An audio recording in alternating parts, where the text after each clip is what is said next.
Brother Ill Show. And I apologize about. Listen, we're dealing with technology. We're in the era of technology, and so I always think that they interrupting my signal somehow, throw my system out of whack. We have seen reports over in the Gaza region, um, where they say that Muslim beepers was exploding.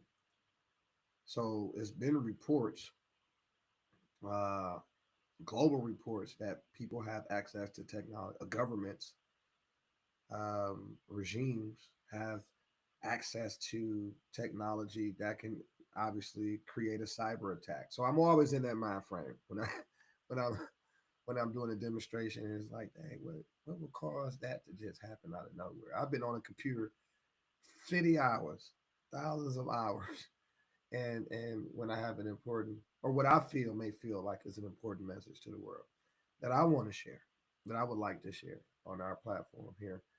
It seems like I always get interrupted. I'm not lying. I go to TikTok and do a demonstration, and they always kicking me off, right? Not X, not Rumble and stuff like that, but for sure, where there's censorship policies still in effect, we find ourselves being censored the most. And that, before we get back into, because I actually, we in part two, because the system shut down, and it's, well, I think it did. What I want to say is that we're gonna get back to that, horrific awareness that we gotta confront. We talk about confronting our fears, confronting the unknown, the uncertainty, because this is how you get strong again, right? It's when you confront what you fear, when you confront the unknown, when you confront the certain, when you confront the uncertainty, when you challenge the challenge, when you challenge the adversity. I like what Coach Prime said. He said, "Man, we don't subscribe to pressure; we apply it." When you have that level of mentality, you will, man, you would be strong mentally, spiritually, mentally, and physically, and then everything else is a byproduct because it's got to happen spiritual first, and that's clinging on to that faith that we talked about in the first half of the show. And they're like, well, what keeps Brother Ill going? He's been knocked down by the politicians, the Democratic Order of Pontiac, dating back to when me and Deidre Waterman fell out. People say, why did you and so-called Dr. Waterman, I'm not gonna do her like that. Dr. Waterman, the eye doctor, who was doing business as Deidre Holloway, and we talked about this already. But what made us fall out? Their decision to take our hard work, our investment, and give it to foreigners. That's the truth. When I was a young man, when I was back in 2008, 2007, I was at a pinnacle point then. You know, my background's not squeaky clean. Okay, I'm an American for real. Um, and so back then, I had a carpet cleaning company. It's called Prince and Marge Carpet Cleaning Services, right? Me and my son. Right? Son is now 21 years old. It's really cool. And I was ambitious. I'm always been ambitious. I always had this big ideas, right? Because I'm originally out of a big city, what considered to be a big city. I'm a native of Detroit. I was raised in Pontiac due to my biological father, going to prison for 31 years. And me and my little brother Thunder, we had to come live with our mother because we were separated from our mother. Just to give you a little bit of vulnerability of Brother L, right? It said that my father actually kidnapped us from our mom, but parents can't be charged with kidnapping, right? So, nonetheless, that's how I got to Pontiac. And so, in my adult capacity, I got my business, Prince of Martin Carpet Cleaning. It's funny because I started off trying to sell, right? Trying, I was trying to sell. Uh, I've always been a salesman, y'all. My whole life, I've always been a salesman. The moment I became aware, right, like this is what I worked jobs. I had a few jobs in my adolescence. Do some janitorial work for the school district, right? Summer job. Did um, trying to sell Kirby vacuum cleaner machines. Had a couple plant jobs here and there and there and here, trying to figure stuff out, right? I was in the street, you know what I'm saying? You know, that was my main career, you know what I'm saying? At a point in my adolescence, my more useful years, I had to leverage the resources that was available. I wasn't exposed, not as a child, but as an adult. Like I needed to see a little bit more of life to gain a greater understanding. So instead of going to the military, I went to college actually on a scholarship, thanks to the late great Frank Russell. Right, he saved my life. He did. He truly did. And he helped usher in a light. Frank Russell, actually, if you don't mind, Frank Russell was the first person to tell me. Him and his oh, excuse me, get that mucus out me early. But Frank Russell, him and his partner from Chicago, he was our shooting coach. And I played college basketball on a scholarship at Oakland Community College, which was a big deal for me and my family because it made me the first. You know, my big brother Hassan, he left 17 years old to the army. I came out of high school, barely made it, by the way, barely made it out of high school. Um, I was over at Bethune, knucklehead, and I got that call. I got a call. I said, man, come on, it's time to graduate. And I had to do, man, the impossible. Very intelligent young man, just no discipline, no self-discipline. I'm gonna say self-discipline, a lot of trauma, childhood trauma that was never addressed. And then trying to, figure life out, under these circumstances. I got trauma from sexual abuse, physical abuse, um, all of that stuff, being homeless as a young man, having living out of cars, me and my little brother, and it was an episode, right? I have no problem sharing my vulnerabilities with the world. It's the truth.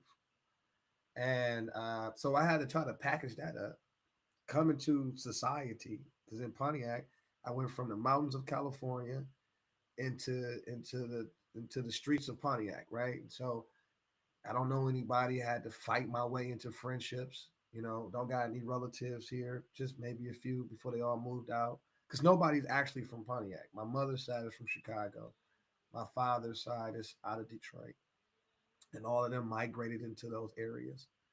And my mother and her mother and that side of the family, they originally out of the Cabrini Greens projects. And so, in the attempt to save her children's life, my grandmother, my mother's mother, she got them up out of there and moved them down to Pontiac. And so that's kind of how the story went.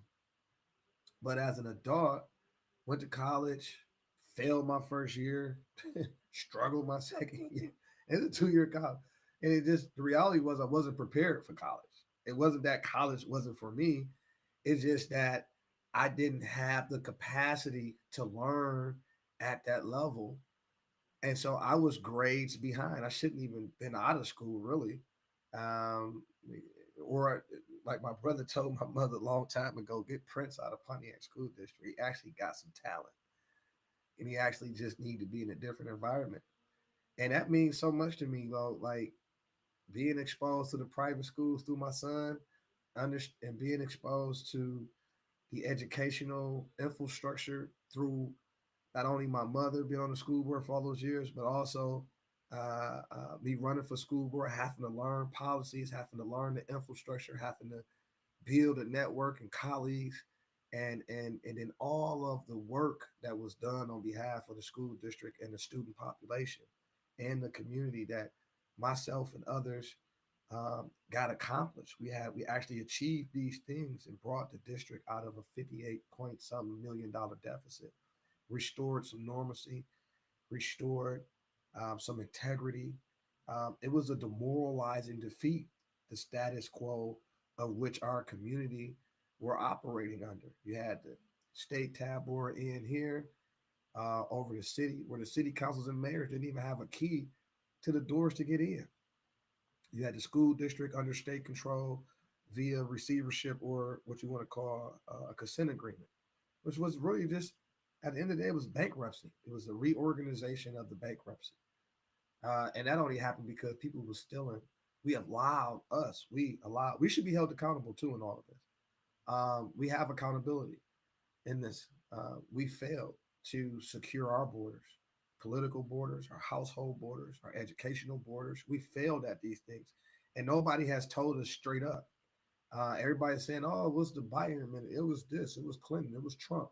No, actually, it was the people. We, the people of the United States, failed, and we've deferred our responsibility onto another and turned the other way. Went somewhere and went to sleep for 50 years, maybe 100 years. And now we waking up and we like, well, what the heck is going on?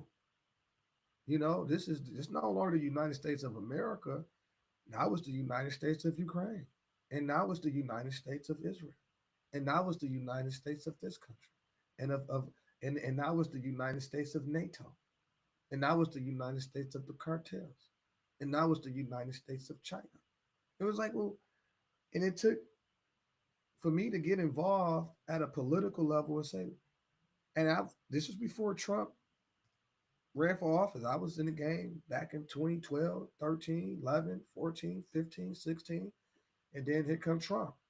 And before Trump, and you can go to the records, you can go to the school board meeting videos during that time period, if they still have it in a vaults, right? They're supposed to save the stuff because it's public record. So all of this stuff that I'm talking about, you can go back and fact check me and the level of involvement that we have uh, uh, rendered onto the community of Pontiac, and we have made change. We've impacted change for generations to come. Uh, they probably not talking about it now because they want to claim the credit of the hard work from men and women like myself and others that was a part of the great movement, the divine movement. And so my point of kind of going through that analogy is that when I was pushing my company back in prior to 2008, 7, 6, 5, Prince of Mars Carpet Cleaning Company, over at Care Circle, they had, I was able to, through the helps of various people, like my partner, well, former partner, colleague, I think he's still a good brother, Ahmad Taylor. And he helped me um, push my company to be in a position to secure a contract with Pontiac Housing Commission. And this was light years before, at least 4 to 5 years prior to him, maybe 3 years prior to him, 4 years, 5 years before he became a director. When this was Franklin Hatchett was still a director, and his henchman, Mr. Tom Goodman, and the board had Harold Holland, Brother Sam, Janice Tipton at that time, uh, and a few others. And I mention these people because these is the political family as a little bitty guy that raised me. They used to spend the night at their house, and these are my aunties and uncles and all these people. But when I became an adult, came out of college, developed my business, and engaged the community at that level, I want to secure a contract. My intent is to secure a contract with the Pontiac Housing Commission. If you know Care Circle, it was filthy dirty for decades. I mean, for decades. The level of defeat, demoralizing defeat, people don't even have their integrity at this point. They don't even have their dignity. Who are we to take people's dignity away from them? right? And it was an amazing reality that I was exposed to. These carpets hasn't been cleaned. Some of these carpets have not been cleaned in I'm talking about 5 years, 2 years, 3 years, 4 years, 5 years, and this vulnerable community of residents at Care Circle, which is it's an attraction for vulnerable people, and it just was no relief until I came about, and I went after it. I've learned about the Section 3 program and how to leverage the Section 3 program. That because when we went to college, these were like our dorms, right? This was like supposed to be a dorm, you know, like a college dorm. I don't want to say a college dorm, but I'm going to college. I need a little spot. Go back and forth to school. This was it. It was like $50, $60, $50 a rent, and had me a little spot, right? And going to college, stuff like that. So, long story short, when I decided to move in this direction on righteousness, economic principles, sustainability, something that can take me away from my former lifestyle, and I could see a new light. Like everything in me was like, this is the right move. And so, long story short, I secured it. I started working. They gave me the okay. They said, look, just make sure that the resident's been staying there for 24 months or more.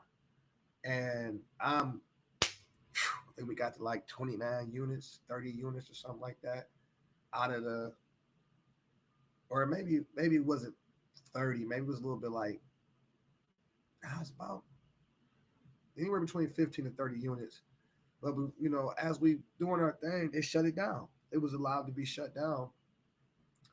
And man, you got to think between Care Circle and Woodland Heights, that's plus 400 units, almost a guarantee that well over 50% of the occupants need their carpets cleaned. They've been there for more than 24 months. So, you know, the profit was there. Like, oh my God, like I think it was like almost 84 grand. At that time, I'm thinking I made it, right? So it was shut down by the very same people that raised me.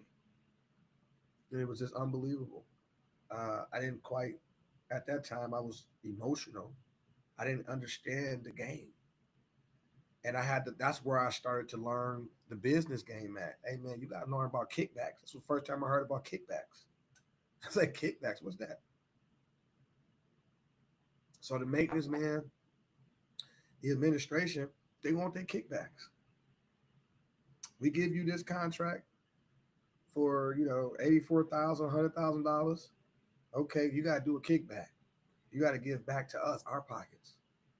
So I didn't, I was in the street. I understood the street principles, but I didn't know that the street principles apply into the real business world. Like I didn't know that I had to have the same mentality that I had in the streets, that which allowed me to be, survive, right? And I know I'm not proud of it, but excel. You know what I'm saying? Like, so in our teachings, it teaches us that, because I used to hate my past, right? Never want to talk about it. I thought it really showed the vulnerability, the immaturity, um, as far as where I was at during that time period. So, but what it taught me was that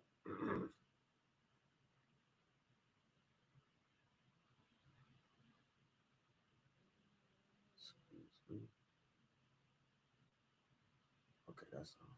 So what it taught me was that this game, politics, economy, was worse than the streets. It was worse than the streets, and even then, I was just emotional about it. I didn't understand. I was unable to reason, to use logic, um, and it bothered me, right? So, um, but my point is that, so that was years before I stepped out, for for office when I ran in 2014. So that was years before 2014 when I ran for office. Um, and so I gave you that story because I want you to know where I got this concept from. And that concept is redirection of the revenue, right? And so there is millions and millions and millions of dollars in revenues or in circulation and contractual services, programs, etc. And we just don't have access to the information. One, two, where our infrastructure, our business infrastructure or business, it's not set up correctly, and we didn't have access to the information to learn how to plug and play, right? And your public of elected officials did not market strategies for you to plug and play. Number one, two, and did not create the environment via policies, via resolution that would that would have removed all of these great regulations that prevented you from participating in the economic uh, prosperity within your community. And what happens is you left with poverty, poverty begots crime, et cetera, et cetera, et cetera. And so this is how most of the young men and women end up in the streets selling drugs, uh, get robbed, get killed, shooting dice, um, all the other variables, which usually leads to imprisonment, death, and destruction of families, genocide. And um, so that's where, you know, and again, it's written that a man must reach the greatest of debts, must reach the greatest of debts in order to, the lowest of depths in order to reach the greatest of heights. Um, Meaning that I'm not forsaking my past because it taught me, solutions, resolutions, the cure to the sickness in the street. And it exists because of what's happening at the top. One of the main things is what I just said. It needed to be a redirection of revenues because if there is no money, there's no opportunity to generate. If the educational system is blasted and compromised, where's your workforce? Where's your skilled workforce? You don't have it. It doesn't exist. And I know personally, I've hired over 90 plus, 100 plus people to work for me. And I know for sure we had to provide on the job training. So we had to develop the skills necessary for them to maintain employment. So, including but not limited to soft skills. So I know personally, it's not secondhand information, thirdhand information. I know personally the connectivity from A to Z, how it works, why it works. It has made the prison industry trillions of dollars. It has made law enforcement industries billions of dollars. Those investors in the background, because some of these leaders in politics invest into prisons. They invest into these outcomes that you've been seeing happen in the city of Pontiac, Detroit, Flint, Saginaw, in highly populated communities of Asiatics.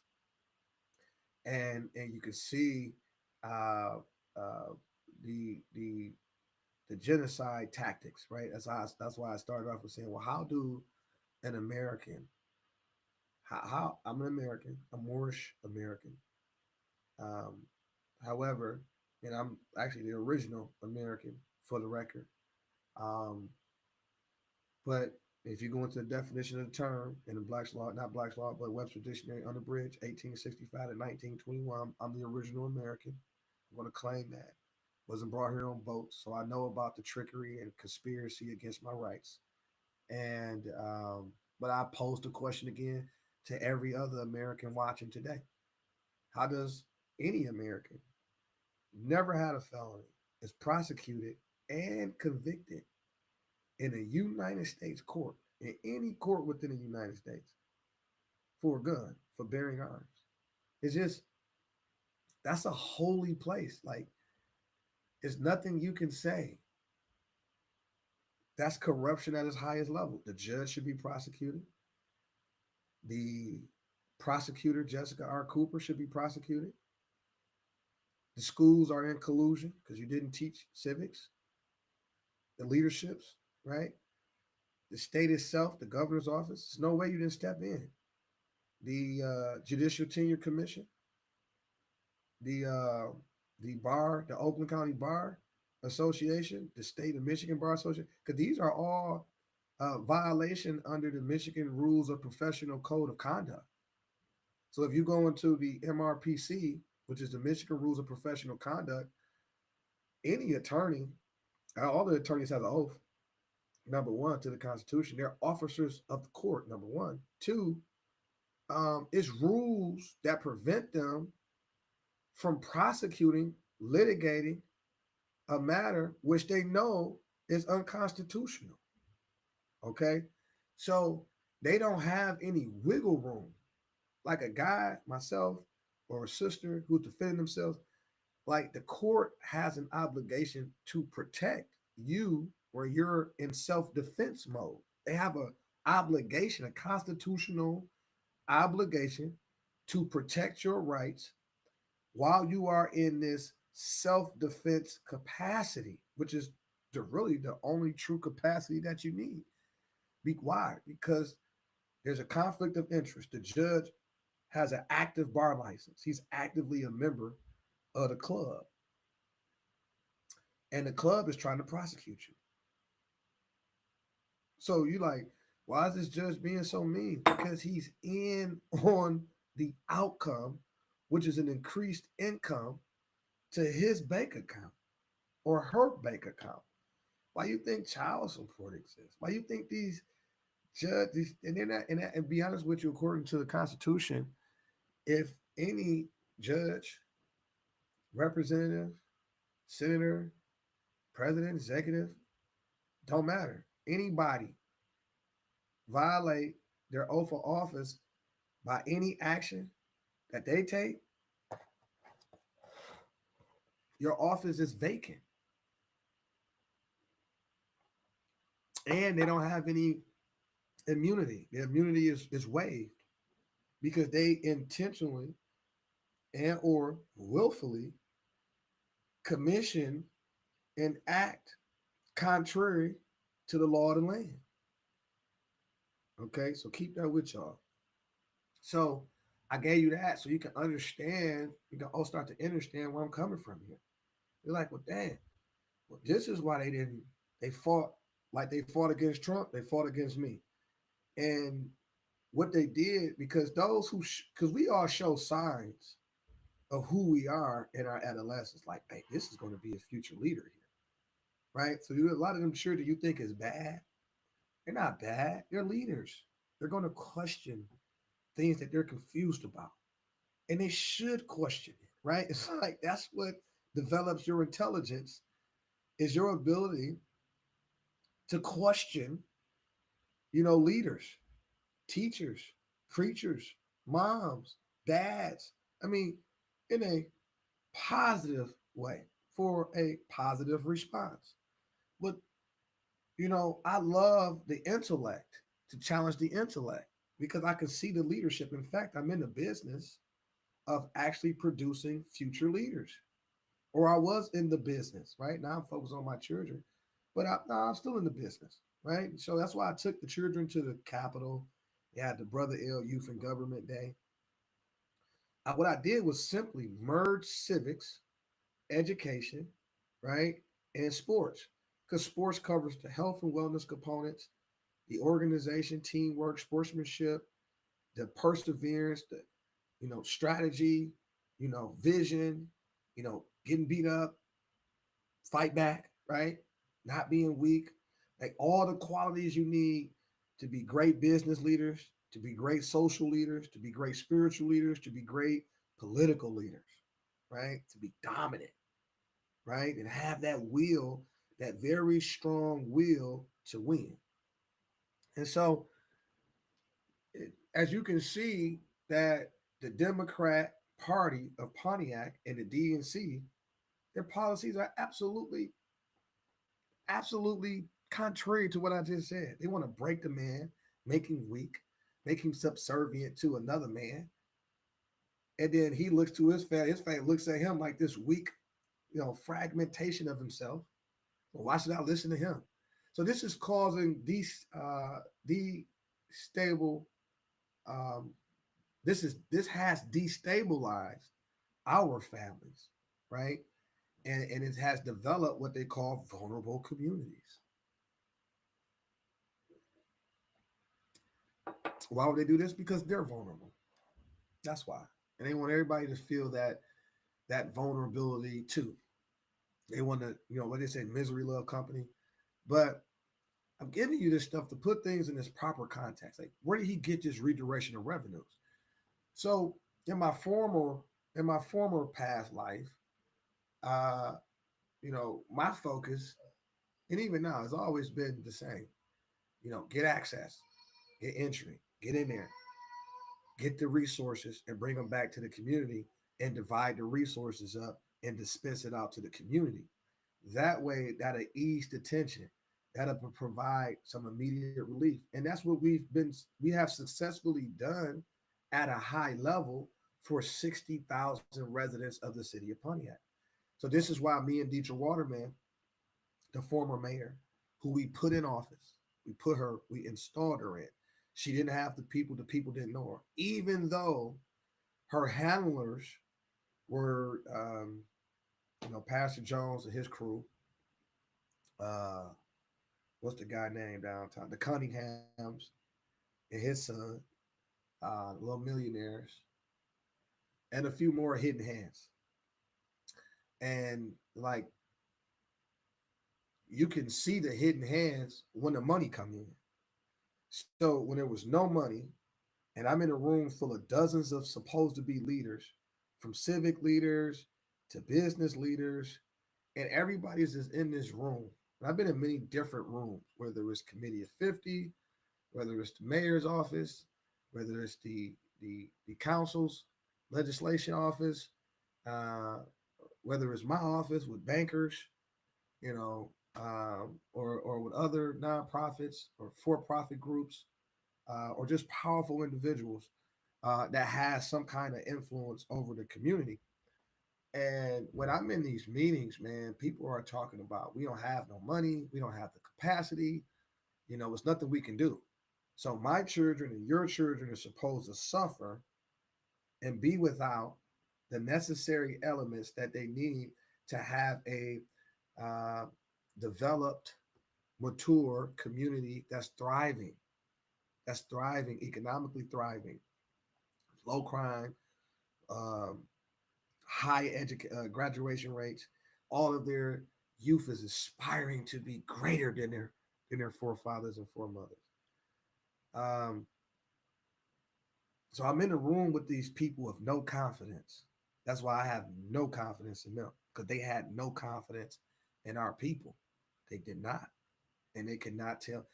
Why do you think it took us 3 times to pass the sinking fund millage, which we were able to also pass additional millages and bonds that secured over 200 plus $1 million to run us directly out of bankruptcy and restore the sovereignty back to the people who presides over the Pontiac School District? These are the facts. The issue is that particular institution, it imported the superintendent. Now, these are DEI hires. I'm sorry, I had to throw that in there, but the reason why I say that, because we didn't get the results, right? We can't hire people because they're black. We can't, because first of all, they're not black. As soon as I hear that, I'm like, you're disqualified. Because black mean pale refers to the Paleolithic man. I'm just confused about where we going with this black thing. Identify your national descent, please. But just like Gil Garrett, former president of the school board, he's not from Pontiac. He's imported into political leadership. And if you run this across the spectrum, the superintendent, the former superintendent of the school board, was not from Pontiac. She was imported. The Lee Montgomery, the former athletic director slash principal, with a ton of sexual allegations and other allegations pending against them that we swept up under the rug and paid for. Go do your own research. Um, and failed us miserably. just failed us miserably. And I told them to their face, I told them to their face right now, they don't scare me. I put my money up, I put the work in, and I stood on what was right. And so I don't, that's why I'm talking right now. They can jump on, they follow me, they can share their piece, their truth, and we can compare notes and however you want to spin this wheel. But these what I'm telling you is facts. And I was in the room, I was there. I was pushing the issue on behalf of a better Pontiac. And the principle was a redirection of revenues. Why am I spending 40, $50,000 a year to provide youth services to the youth of the city of Pontiac? Where's Pontiac's money? I'm confused. I'm going into my trust fund because I had to. If I didn't, we wouldn't have achieved anything. But I went into my trust fund, the family's trust fund actually, and had to finance youth services for the citizens of Pontiac, for the youth of the city of Pontiac.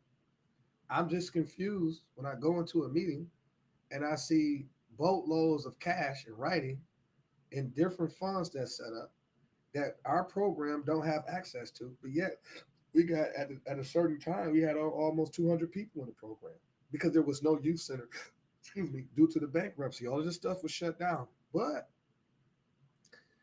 it was shut down. It was bankrupt on purpose with the strategy, should I say? Because simultaneously, as youth centers and community centers are shut down, they built churches, and those churches receive grant funds to build community centers or gyms inside of churches, and then charge us to get in. One, two. Then we got to be a part of the congregation, right? They want to put so this strategy, this scheme, was literally to increase the membership to the church. See, they don't talk about this out loud, but if you do your own research, they shut. Why would you shut down community centers, youth centers? Why would you shut down art and music and all the extracurricular activity that children need? Why would you take that away as a uh, uh, um, due to beverage? So you didn't take away the other stuff, you know, but you took away all the youth. Now you look at the youth like they're killing each other. We got guns and they're going to prison. And everybody was impacted. All my friends with children and my relatives in the city of Pontiac, they were impacted directly or indirectly from that decision to shut down all of the schools. Well, I guess you didn't have any choice because the schools, it was losing enrollees. Your enrollment is decreased by 50, 60, 75%. Why?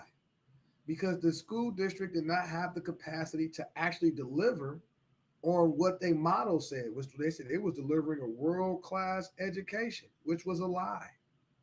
It was a complete lie. And it's how you know it's a lie.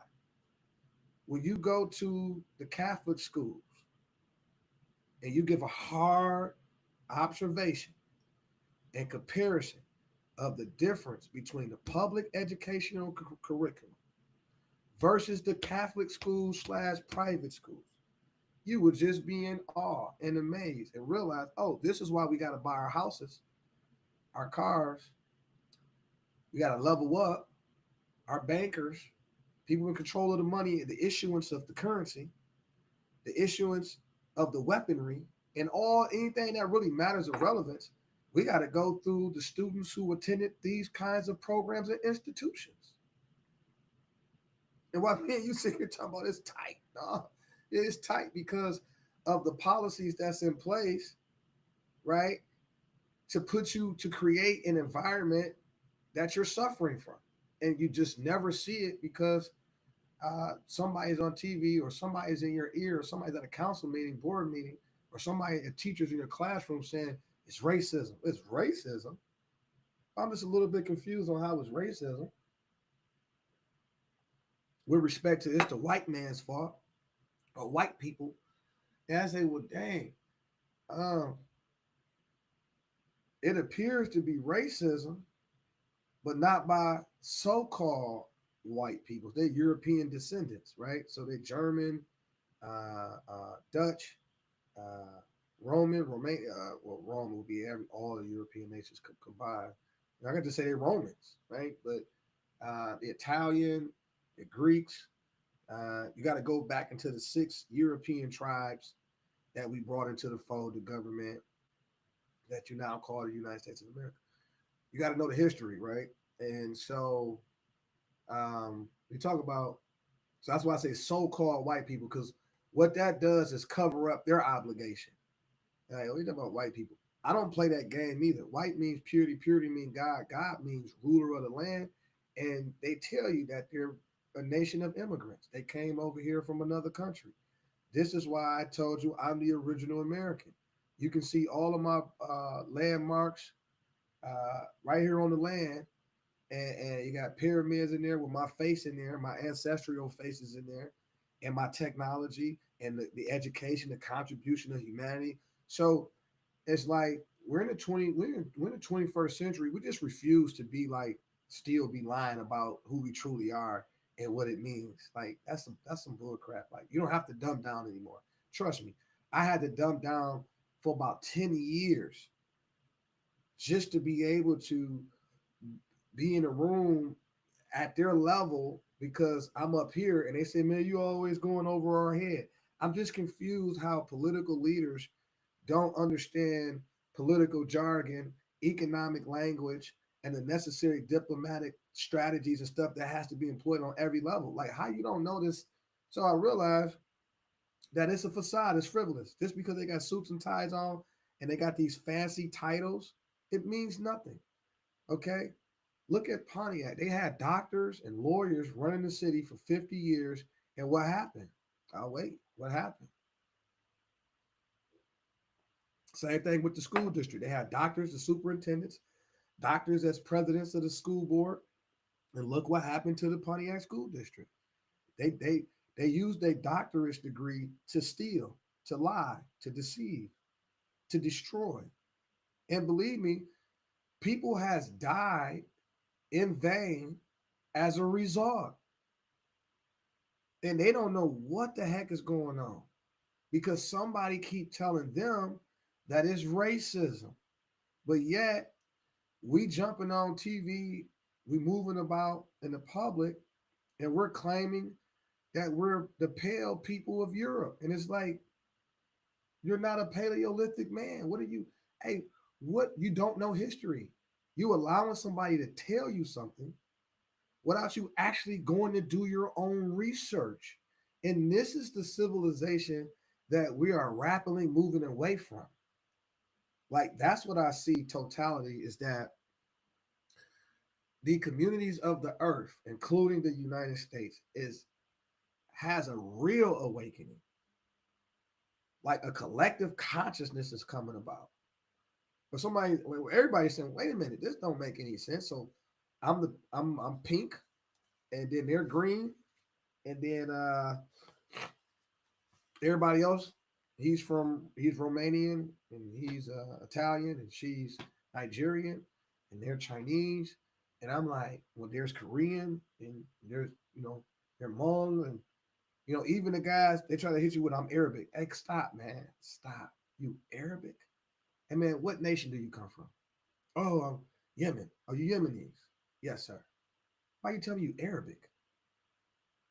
You can you see that now? Can y'all feel me? Like you got to be able to feel it. Like I'm Arabic. You Arabic? What does that even mean? You're Arabic. I'm an Arab. You're an Arab? Nah, I don't. Not go into the definition of that. I don't think you hold that title. You're like, well, man, what nation are you from? I'm from Lebanon. Are you Lebanese? See, that's nationality. So now I know your flag. Now I know your principles. Now I know your ancestry. Now I know your heritage. Now I know your politics. Now I know your economy. I know what your community produce on a large scale. I know our relationship with you. I know the ancient relationship with you. I know the ancient people of that society. Come on now, talk to me. So when they say I'm white, they're hiding. They're hiding their true obligations. When they say you're black, they're hiding you from your obligations to honor your mothers and fathers that your days may be long on the earth land. And any citizen, understand me, that violate that honor will be subject to all the mistreatments that the citizens care to bestow upon them. Because that's the original covenant. That's the original treaty with humanity. Honor thy mother and thy father, that their days may be longer on the earth land, which the Lord thy God Allah hath given thee. So the lands has been divided by our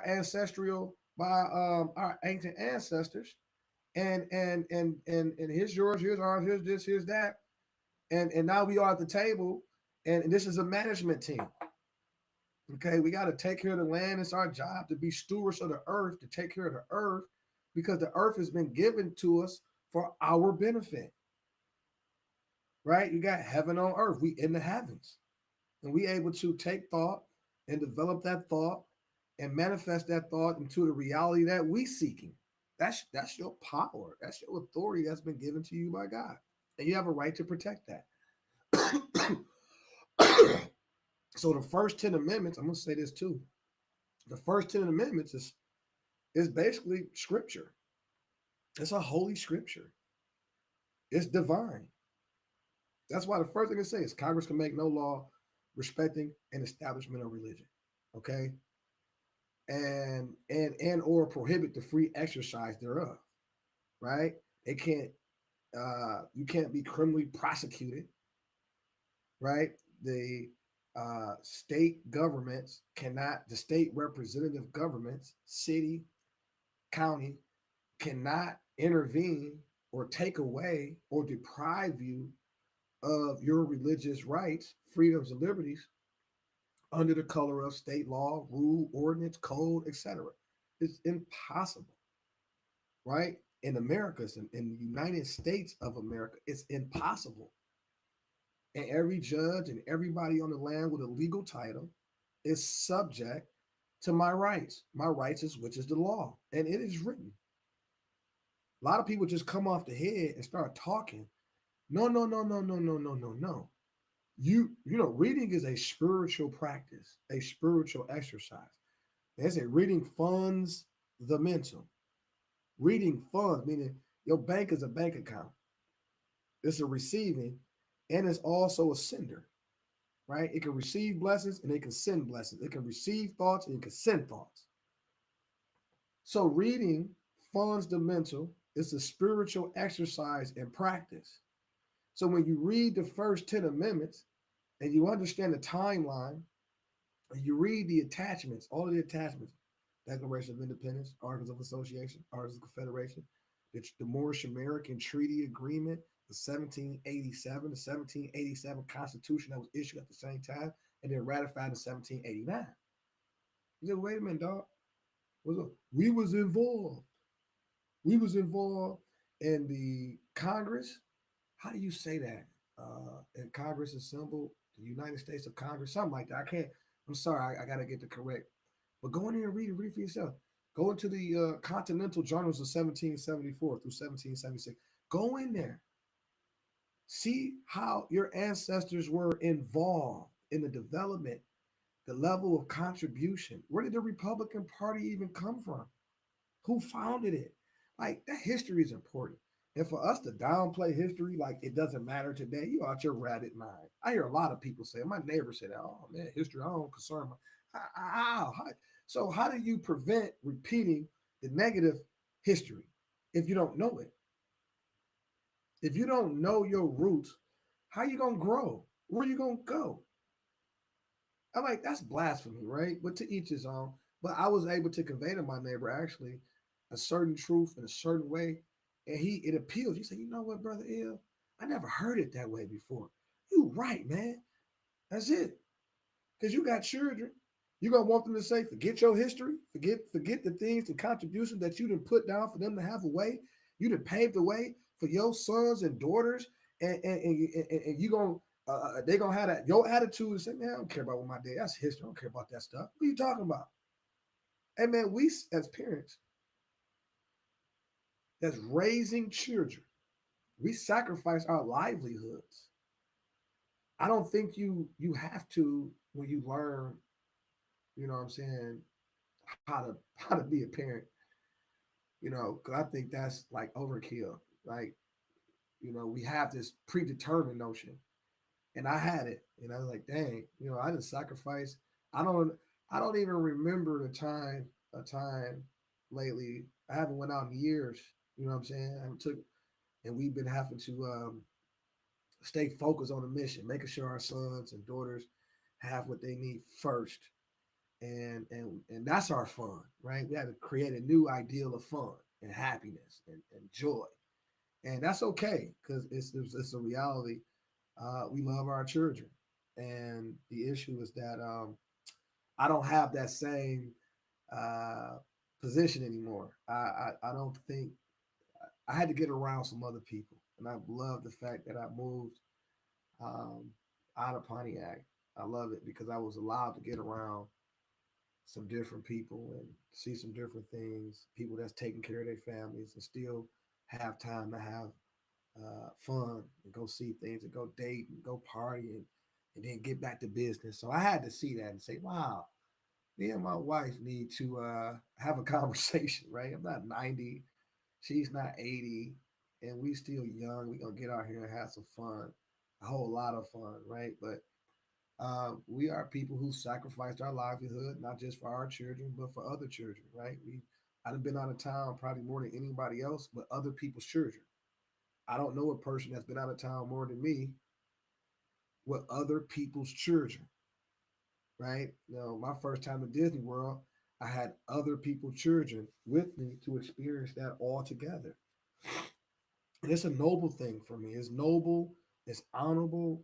I love to invest. I would rather prefer to invest my time into children than to invest my time with traumatized, hurt adults that's refusing to heal.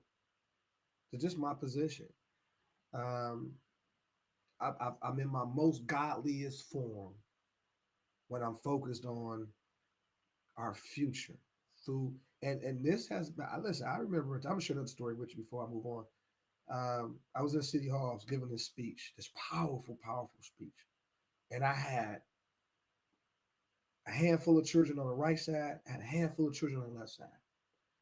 And I'm mind you, at this same time I'm battling in Oakland County courts for my freedom. And I'm exposing the court of all the corruption. And it's crazy because the court, the judge Alexander, he was a Jew Zionist. The prosecutor was Jessica Cooper, and then whoever she assigned, they were Jew Zionists. And man, you, I had no idea at this time, right? And I had no idea. And then they tried to force um, like an attorney on it, right? And I wouldn't allow it. So the attorney ended up revealing she ended up revealing who she really was. And she put on her little 6-star David and she was the mouthpiece for the prosecution. And they sent her in to negotiate with me, basically to get me to drop my stance and my suit against them, and then they will send me home with no jail time, no prison time, no nothing. But I had them dead to rights, right? But I was in a situation where I was actually in there, um, and I did some work in there too. I transformed the entire Oakland County Detention Center with simple knowledge, just knowledge, looking over people cases, etc. But uh, come to find out that Oakland County is ran by Jews or Zionists, which are European descendants, and her last name was McCalvey, something like that, Deborah McCalvey. I try to be good with remembering names, right? Especially when they've been impactful. And she came to my cell and she said, Prince, um, you're right. This is what she's out of her own mouth. She said, you're right. You're absolutely correct. And she was talking about the black stuff, and she was talking about the Constitution and the treaty agreements. And I had raised these issues: the due process procedure, due process violation, the substantive due process violation, I had entered into the matter a special appearance, which protects me from the adjudication of jurisdiction of the court, and it entitles me all documentations, proof of jurisdiction, delegation of authority order, et cetera, et cetera, et cetera. And I'm entitled to due process, procedure due process, et cetera, from ground zero. I need to see the warrant, the affidavits, et cetera. Now, imagine I don't know any of this stuff until I'm actually engaged into a situation where I have to defend my freedoms, and I couldn't trust a lawyer. Why? Well, here's what the so-called lawyer did. He said, "Well, I can't defend that." Is what he said. I said, "What do you mean can't defend that? This is who I am." Because what they did was they took my name and then removed my name and they gave me a new name. And I didn't have to know constitutional law. I was raised a Moorish American. I say, well, that's my birth name. How did y'all take my name and give me a new name and try to prosecute me under a fictitious name? That's fraud. Well, I can't. Wait a minute. So I'm supposed to be going in here in a court of law dealing with truth, justice, and what's supposed to be right. And I got to go in here under a fake name. Just I didn't. I fired him. So and I didn't know that the worst thing I could have did, and I'm not recommending this to anybody, was hire an agent from the courthouse. These guys are agents. These guys are working together. That's what I mean by they're part of the same club, bar associations, whether it's state or whether it's county bar association or the state Michigan bar association. That's a conflict of interest. So, but you started the we are the initiators of the conflict of interest because we don't know our rights, and that's what causes the circus to take place. But the lady came into my cell after they drugged me out of the cell and put me in these little small rooms to interrogate me because I was pushing the issue that I was Moorish American, that you was violating the treaty agreement, you was violating the Constitution, you was violating my rights. I was being deprived of due process, procedure, and substantive. In fact, the judge, the so-called Judge Alexander, who has a lot of respect for me now, because I fought they bus for 3.5 years, and well, almost 3.5 years, but I fought them hard, and they had a lot of respect for me. They said um, I put something on them that notice of special appearance, and they said, "Oh, it doesn't count." And I'm like, what the heck you mean it doesn't count? And they go sit in the purple. They tried to put me in the purple chairs, and I refused to go in the purple chair. That was the first time that I actually fought back and actually won. And they had to change their position on trying to lock me up because they realized that I understood, or I was starting to understand or understand or overstand that I had the superior claim, which was a constitutional one. So there's procedures, there's processes, there's technical procedures and process that must take its course. It must take its course. And if you are deprived of any of your procedural due process, substantive due process rights, then therefore the equal protection of the law was thrown out. You've been deprived of it. The whole case is tainted. The whole case is compromised the moment you raise those constitutional issues at the next level. Because once you raise them in there and they deny you, now you're in a position for immediate appellate review, a notice of abatement, et cetera, et cetera, et cetera, et cetera, et cetera. So I'm kind of giving you these different stories to bring you into the mind of Brother L. Where did he develop his personality from? The courts, the hall, the city halls, Moorish Science, the Moorish Science Temple of America, Temple number 13 particularly, life, business, getting out here, not being afraid to take a risk, to develop a business, not being a bot, man. Let me go start my entrepreneurship. Let me go do this. Not doing entrepreneurship since 2003. Let's get this straight. I went to college with my own business. You know what I'm saying? I didn't know anything about business, but that's the point of me going to college for business administration. It's like, it's like, wait a minute. And I had already went from selling Kirby machines or trying to sell Kirby machines for $1,500 in the neighborhood, and I didn't really understand demographics at that time.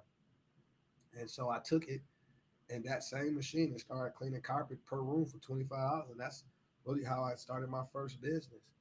I leveraged the tools that I had, used the environment around me, And I turned straw into gold, and I ran with that for a couple of years. Went to school, blah blah blah blah blah. And so this is what developed the personality that I have today. That I've seen this stuff up close and personal. I've seen the weakness in leadership. I've seen the betrayal in leadership, the intentional betrayal, meaning that there was never an intent to improve the quality of life. I've seen Sheriff Bashar at a meeting. We was at Waltham Church. We had a meeting, and Bashar looked at the crowd and said, "This Michael Bashar, Sheriff of Oakland County." He said, "Why does Pontiac put up with this stuff?"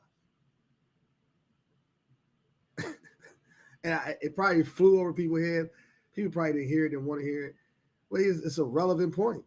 It's like you got the power and the authority, and you won't even exercise it. And if you refuse to exercise it, you waive it.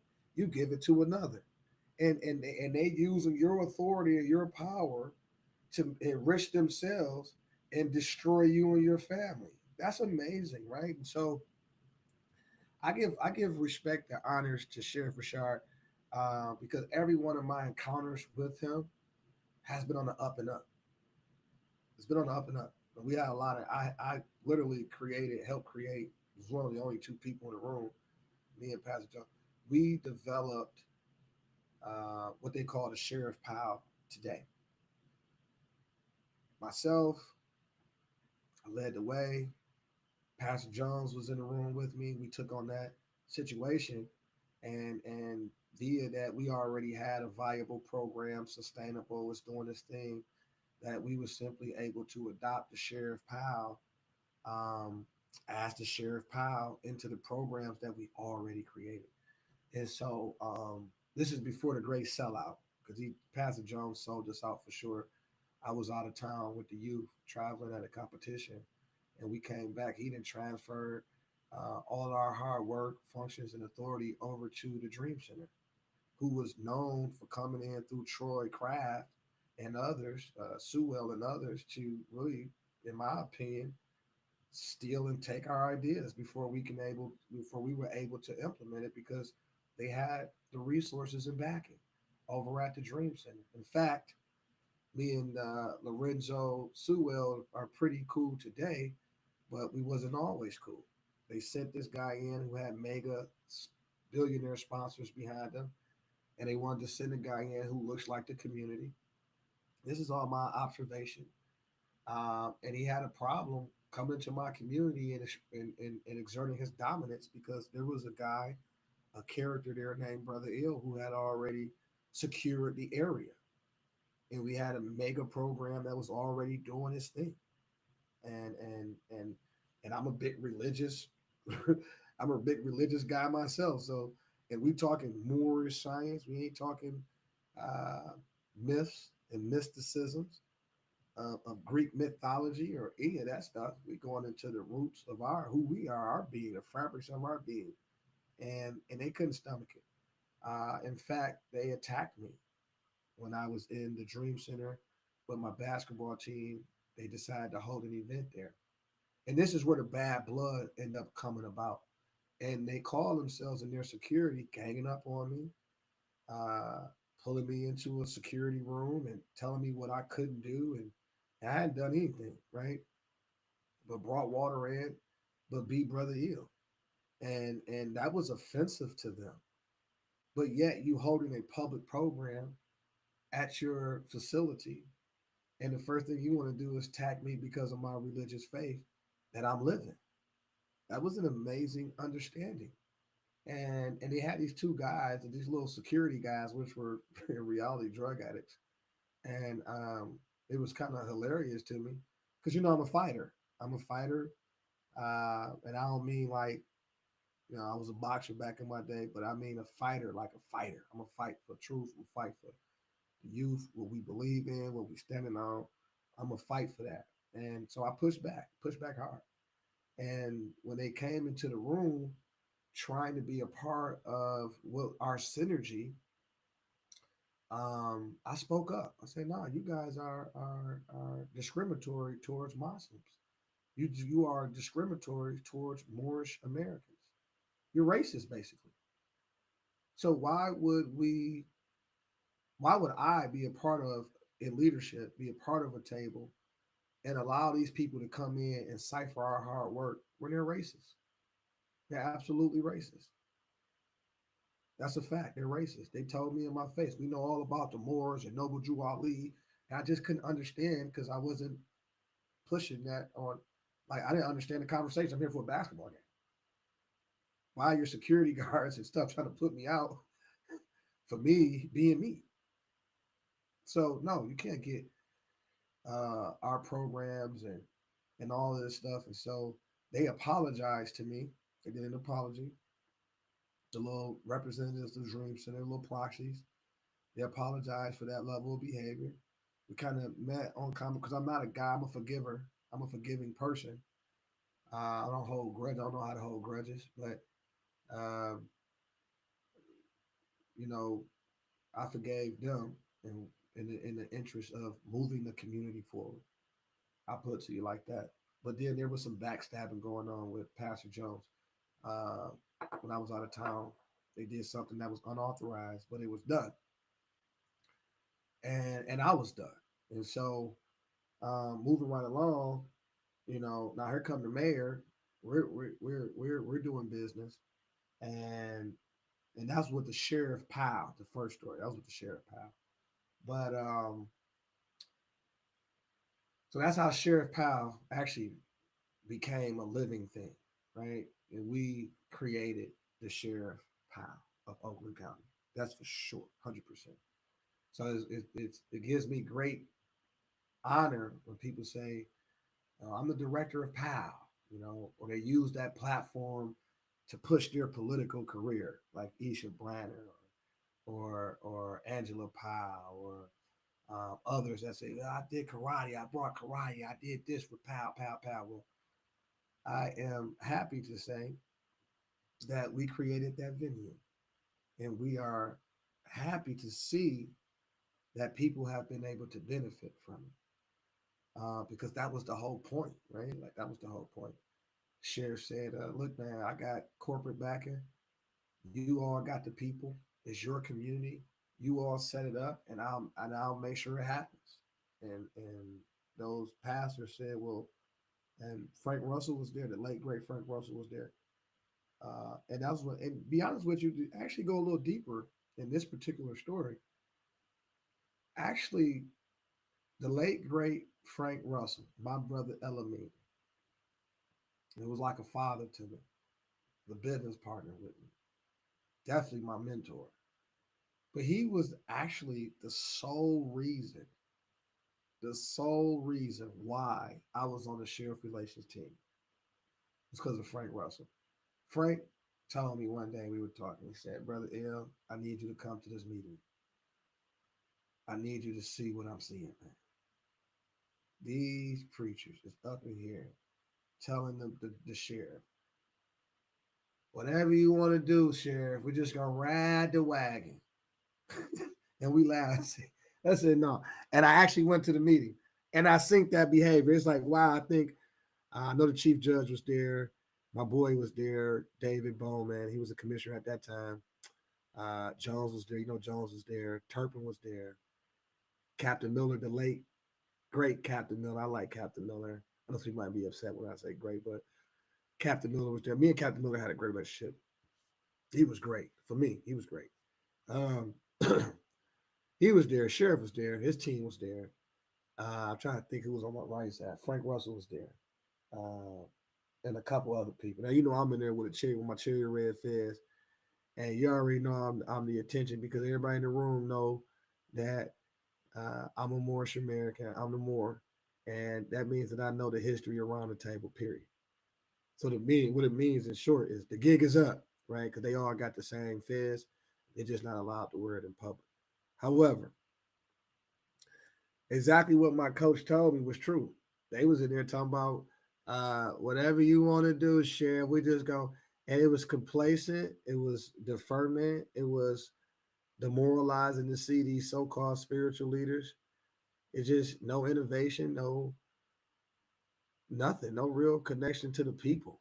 It's just all about what they think is right. And so that lets you know how high up they have placed themselves. And I came right in the room and shut all that down and say, listen, I'm not here for that. That's what I told. I'm not here for this. This is what I'm here for. I'm here to find out if the constitutional law will be enforced and the protections of it is granted to all, not granted, but it's afforded to all of my people, man. And they looked at me and everybody looked and the sheriff looked at Captain Miller said, absolutely, right? That's when you get this a person of that magnitude, and Michael Bashard is, a political guru. He's, what I'm saying, Oakland County is like tops in the world, in the country, in economics and wealth and per capita and per population and stuff like that. In the number one city, the number one county in the state. So you got to look at it. That's just important. So any federal dollars that roll down and hit the state, the county is in the loop. So this is an important junction. So we get somebody like Bashard in the room and his staff. I can't let this moment roll past like a bot. I took full advantage of it. First of all, I'm if you know me, like what other statement will I make? As a grand sheik, under our divine constitution and bylaws, it states the following: the grand sheik and the chairman is empowered to enforce, to make law and enforce laws with the assistance of the grand body and the prophet. So, me being a law enforcement official of the Moorish nation, within the Moorish nation, I get another law enforcement official from this organization. What other conversation are we going to have? But the original contract terms and agreements which establish the trust between our two nations, between our peoples. So what am I talking about? The mistreatments that you all have been bestowing on my people. Like, we got a right to bear arms. We got a right to freedom of speech. We got a right to a fair trial. What happened? Like these guarantees that we extended to you on our soil is not extended to us when you get yourself in position, and then we in a destabilized capacity. Come on, man, that's taking advantage of us. And you got these bunch of I call them traitors because that's what they are. They're traitors. They're traitors to their own people. They've been the stewards of destruction for their own. I don't care what they tell you. Man knows not by being told. Look at the results of their leadership. Look at the results of their policy. Look who they blame when they fail for their continued failure. Look who they blame. It's the same algorithm, And I looked Bashar square in his eye, and that's the day that me and him became, for lack of a better term, allies. He understood that my capacity level was beyond the people at the table. I wasn't a sellout. Wasn't coming to sell my community out for a photograph, for a position. If that's the case, I'd be the mayor of the city of Pontiac right now. I'm just not into selling out my community who sent me in here for their interest, for their benefits. And I don't know how people don't have a heart because I'm watching people die. Literally, I watch multiple people get killed. Like, what am I looking at? That's traumatizing. Right? I'm watching children dying. We talk about President Trump, and he says, I want people to stop dying. I want Ukrainians to stop dying. I want Russians to stop dying. Well, guess what? I want and need Moors to stop dying. I need our children to stop dying. Literally, physically, spiritually, economically, politically, because that's what Black literally means. It means death in the science. According to science, it means death. But it also refers to civil leader mortuus, which is a Latin term, which means civically dead or dead in the eyes of the law. Man, no judge on the earth, no prosecutor on earth has any obligation to recognize your birthrights because you don't recognize it. You running around here talking about your race is Black. They didn't put you in a misclassification of race, African American Black. What? Black refers to the Paleolithic man or means to bleach. A color means artificial in the law dictionary. It means deceitful, artificial, fake, in a semblance, not real, lack of reality. What? Negro refers in the Latin refers to a Javiera chimpanzee monkey. So how we talk about human rights as Negroes? How we talk about human rights or birth rights or um, constitutional guarantees and protection when when you haven't met the criteria of the application? And I don't mean in the sense of request. I mean the criteria is what nation did you descend from? Identify your national identity, just like the Italians, the Greeks, the English, the Turks, and every other nation is they forced to do under the law. So it's not like, you know, that alone sets a precedent of legal abuses. Countless of people have been murdered and not understanding why is this happening to me. It's a dang on curse, right? It's like, what are we doing here? And they know this stuff. They know this stuff already. All you got to do is start doing your own observation of the landmass that you're standing on. It's pyramids over here. Inside the pyramids is your faces. Your ancestors left you the information so you can know. So you've been here millions and millions of years before the Europeans even reached these shores, even thought about coming here. So what do we, I can never be in a room and not lead with that kind of personality. That's why people say, "Oh, you talking over our heads? That's too much." My boy Q, I love him to death. Man, he talking over the people's heads, man. No, I'm not about to continue to dumb down in order to exist with people, in order to be able to socialize. They say it's lonely at the top. I challenge you because I talk to my ancestors, my ancestral ancestors all the time. Right? It's like, well, it's gonna be the point blank being, if it's gonna be lonely, then it's just gonna have to be lonely. But I'm not gonna continue to dumb down to fit in. See, that's the sellout stuff. We're gonna sell out. We're gonna sell the truth out in order to fit in. Unfortunately, I've made more enemies than friends from the truth, and I mean, it just is what it is. It's better to get rid of all of the agents and be at the table like I am with me and you. The thought. So moving right along. So this is where the personality comes from. These different stories, these different really are experiences that I'm sharing with you today to make up this personality that I have. Say, well, who is Brother Ill? Why is Brother Ill? Well, here's why. Okay, when I resurrected from Prince Ravenna Miles Ill, I came back as Brother Ill, and I had a whole new consciousness. It was amazing, amazing experience. But it was necessary for the work that I was called to do. And I went in there. I never forget. We had just secured 200 plus millions of dollars for the school district, and I went into a school board meeting. I don't even know if it was a school board meeting or if it was one of those community meetings.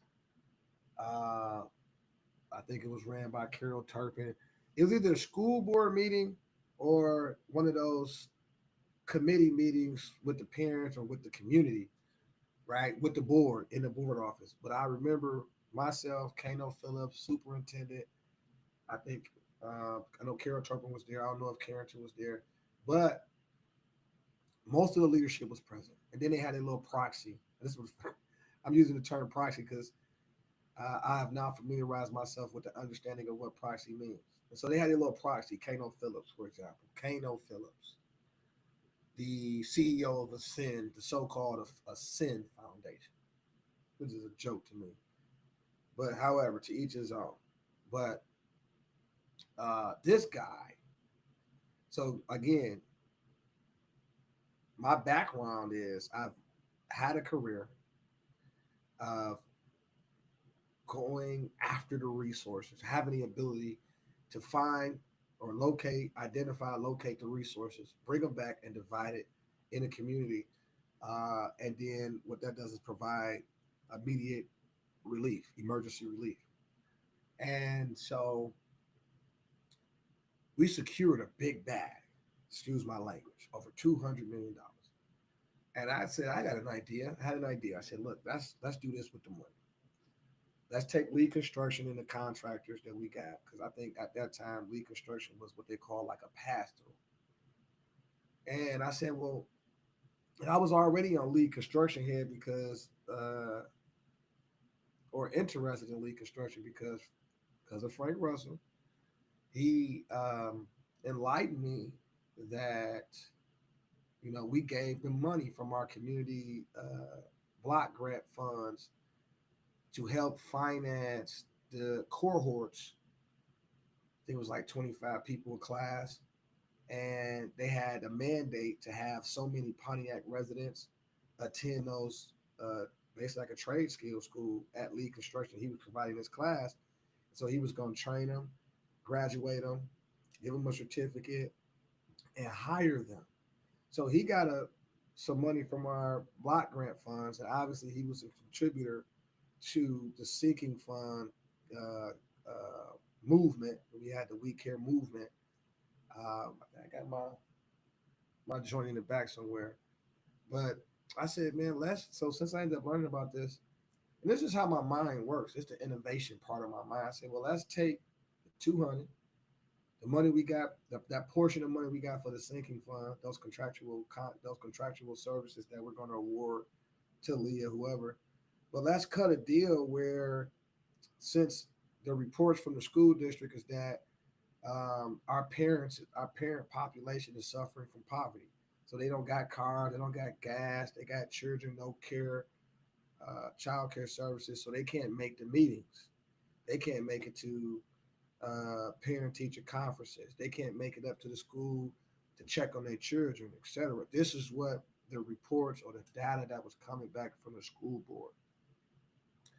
So in taking that data and saying, well, okay, well, here go $50 million, right? Pursuant to the sinking fund. I think it was like 49, like $7 million for 7 years. So it's like $49 million for the purpose of infrastructure development, right? So we're gonna fix ceilings because remember how you guys can't remember this stuff, but remember we had to shut the schools down because the ceilings collapsed.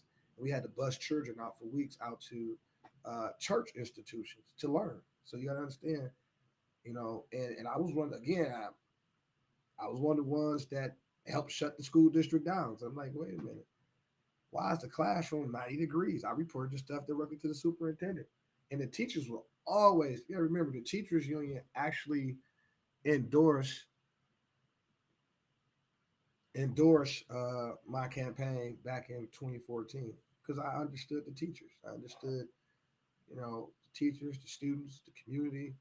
I didn't understand the leadership because they wasn't leadership at all to me. They was actually commissioning one of the greatest money laundering, and this is really the whole point of the stories. This is where I was leading y'all to.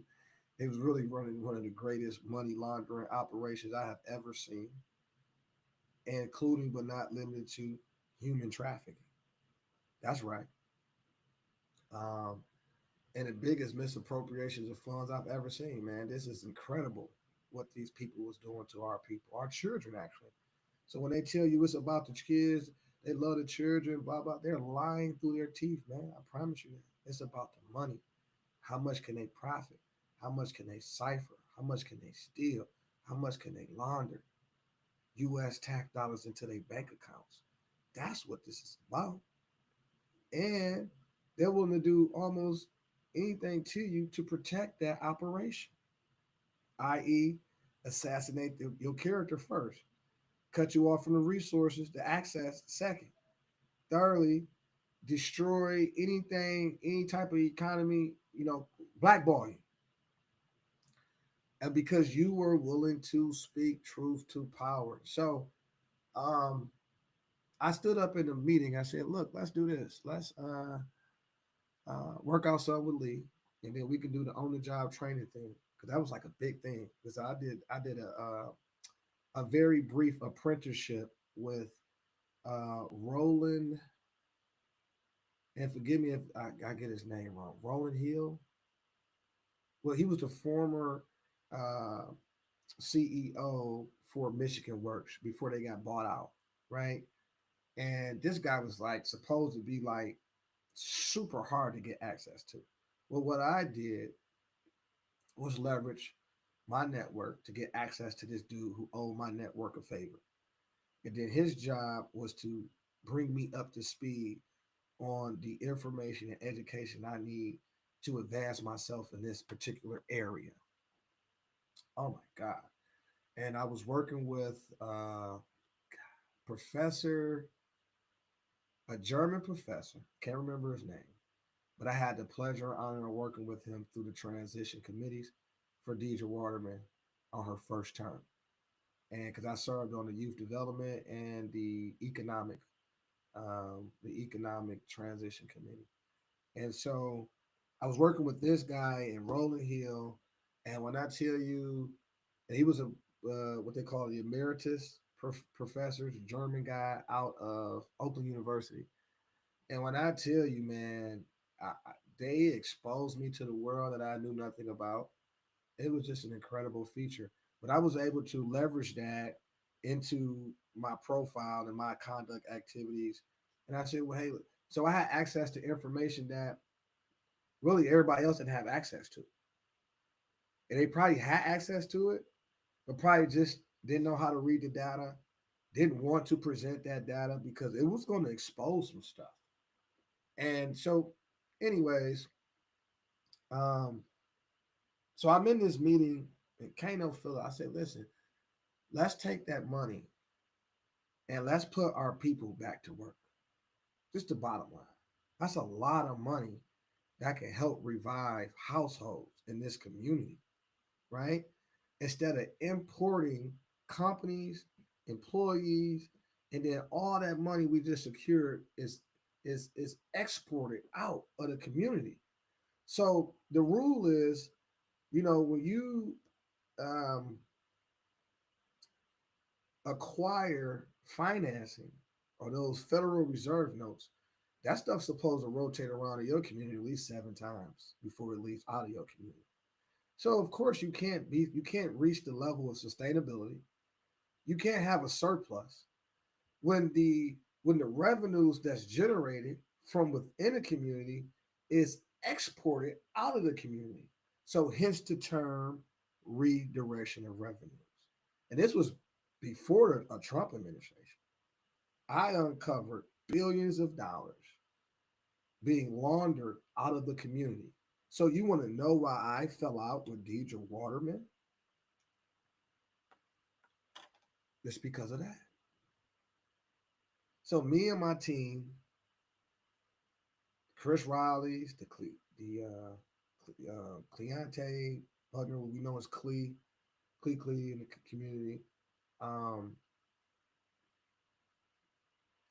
Chris Riley's wife,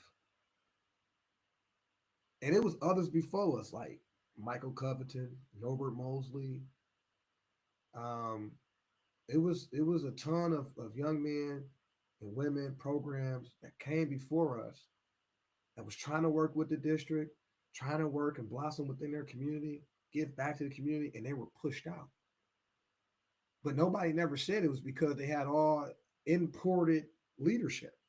So the superintendent is from Detroit, the person up under her is from another city, the lawyer is from another city. So they have no care, no regards for the people of this community. So they're taking that millions of dollars, superintendent got, the lawyer got, the the top administrator, Lee Montgomery got. They all ciphered, laundered millions of dollars back into their households and back into their communities. And they're safe because our elected officials protected them. Okay. These are facts. These are facts. I've done my research. I've counted. All you gotta do is look at their contracts. Their contract is public information. You can literally send a FOIA to get Kelly Williams' contract, a copy of the contract for all those years she worked and how much money did she accumulate. They owe you that account. They owe you that. Lee Montgomery too. I said, but count his contract. How many years did he get paid? at those two positions, and then what did he produce to actually justify that kind of millions of dollars that rolled into his bank account? When he get to rad through our community like he that guy, in reality, he's stealing. Like, I don't know how else to say this. That's stealing. That's money laundering.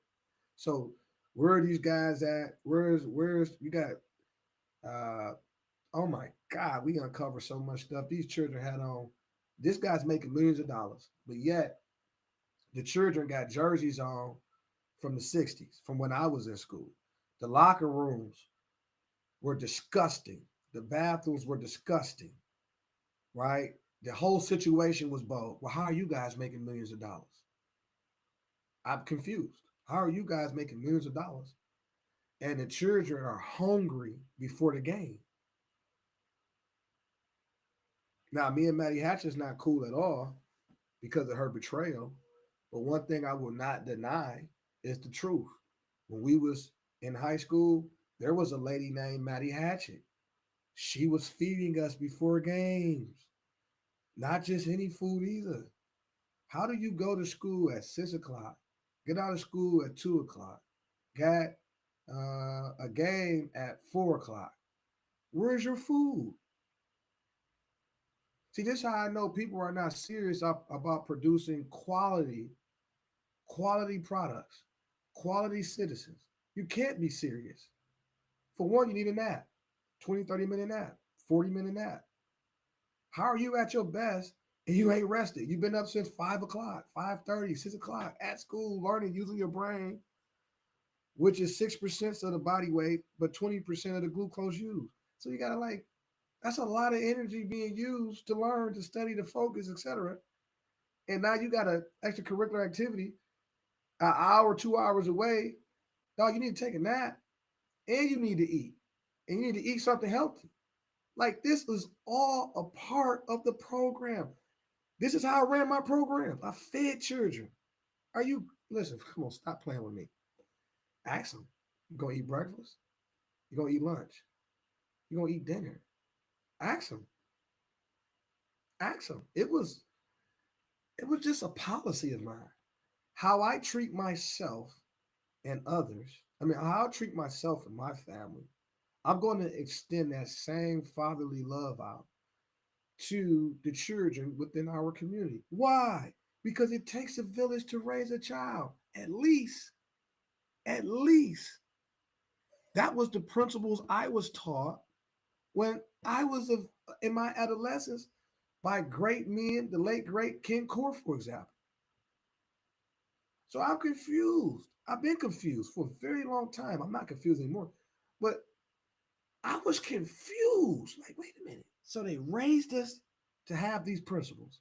They raised us to go to college, start your business, be these prominent people and take them and leaders, and then to only shoot us in the head when we get up to that capacity. Whoa, wait a minute. Why would they do that? It was to protect the money laundering operation, the human trafficking operation, the blackout, the DNC policies that's been ran in our community, which is a foreign adversarial policy to weaken our nation as a whole.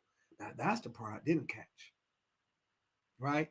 I thought it was isolated to just the Asiatic community, but actually, this was an attack on the country itself. You understand me? And so these foreign agents is what they actually are. They had and so this is where the redirection of revenues mentality and principle comes from. Because even in my former life, or my former, street career, whatever you want to call it, it was principles and rules. Like, we're not going to, take care of somebody else before we take care of our own. Like, who? It's just a rule, period. Even in my religion, it says, never forsake thy own blood for a stranger. That's why I said we're family. Like, we're family. So how do we get, how do we not treat each other like that? Oh, they not from here. They not from Pontiac. They not from here. They don't care. They're imported to export the currency out of the community. And so leave you with nothing. But you got access to a gun. You don't have access to a youth center, a computer, a basketball, football, a coach. chess. You don't have access to robotics. You don't have access to the trades. Wait. You got access to a gun and a bag of cocaine? That's interesting. That's very much interesting. Don't believe me? Look at the numbers. Women lie, men lie. The numbers ain't lying, you know. And we know numbers can be manipulated, but you and I both know how negative our households has been impacted. So I'm in this meeting. I say, listen, let's use Lee, let's use the money, and let's secure X amount of many employees or local contractors to participate with the infrastructure development of the school, the construction. Kano Phillips. This is one of the craziest stories ever because it was totally I was totally blinded by it. But Kano stood up, middle of the meeting, Kano Phillips, and said the following: Our people are not ready. This community is not ready. And it totally like I was like, wait a minute. I got upset. Why? Because 49, $50 million, and we are not allowed to get this money back to the community. I thought that was a responsible way to treat this situation. Let the building, let the school district be rebuilt by the people of the school district. Let them reap the benefits of putting their hands and minds and thoughts to work. Let them earn a new trade skill. Reward the local entrepreneurs that have construction companies, roofing companies, etc. Award these our community because that's our money in the first place.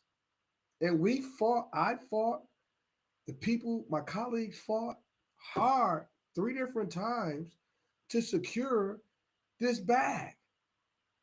We talking about $50 million over here, and they quietly forgot to mention that we also secured every other bond that had expired, which totaled over $200 million. Now, imagine we was in a $57.8 million deficit slash consent agreement, which is really bankruptcy, receivership, and reorganization. Give you time to fix some things, cut this off, cut that off, cut this off, etc. But when we was in the crapper because the bonds had expired, along with the bonds, the confidence, the integrity, the credit, and the trust had expired as well for Pontiac and Pontiac School District. What does that mean? So, our school district jurisdiction, our taxing jurisdiction, runs in nearly 9 different cities. And those people said, you already know, heck no. We not supporting, we ain't, no, heck no, we not voting. No, no, we cool, we good. That's why it took us 3 times. And then it wasn't just the outside communities, it was more so the enemy within. Okay. Because I was in the room, committee of 50 meeting, where, individuals, some of them was no longer on the earth, was upset because they was running the city like a mob, like a mafia. And they was mad at my colleague at that time, William Carrington, because he's from Flint. He came from another city and took political power in the city of Pontiac. And everybody was like mad at this guy, but in reality, over 50, 60% of the leadership is not from the city of Pontiac. So I didn't get it. But I did get it later on because it was like a mafia. Like, you know how men are, you know how we are. You're like, who was this person think he is to come up in here and do this? And that's the attitude they had. So they wouldn't support our children. They wouldn't support the millage and our efforts to keep the educational dollars in the classroom. Get our children out them dirty, old, outdated, hazardous buildings. How can I take a child that's coming out of a stressful environment to bring them into a stressful environment? That was crazy. That was crazy. Like I've seen the country. I've been to Vegas. I've seen how this stuff works. I've seen how communities take care of their children. And I said, what the heck? Y'all ain't got no pool. Y'all don't got nothing. It's what is this?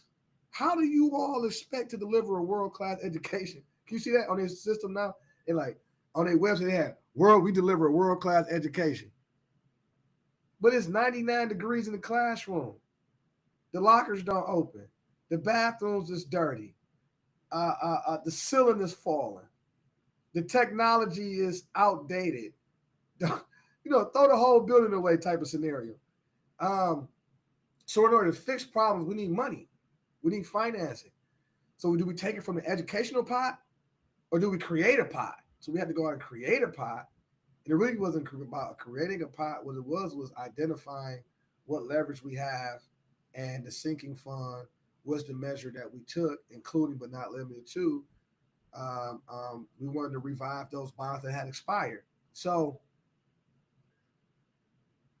it was just wild that they actually was cool with the status quo. I'm like, dang, how do you? So they was mad at my colleague at that time. We was working together on some projects. It's my partner today, good friend of mine. But they was upset with him because of that male testosterone.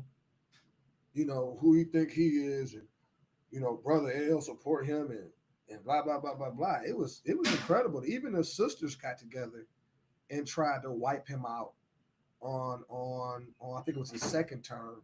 They tried to wipe him out so he wouldn't get a second term on the school board because of the great work that we had did securing over $200 million, and people were going to remember that in future elections. So if this guy runs for anything, he's going to say, "Well, look, man, the school district was in debt. It was bankrupt at $60 million, or a little bit less than $60 million. The students were suffering.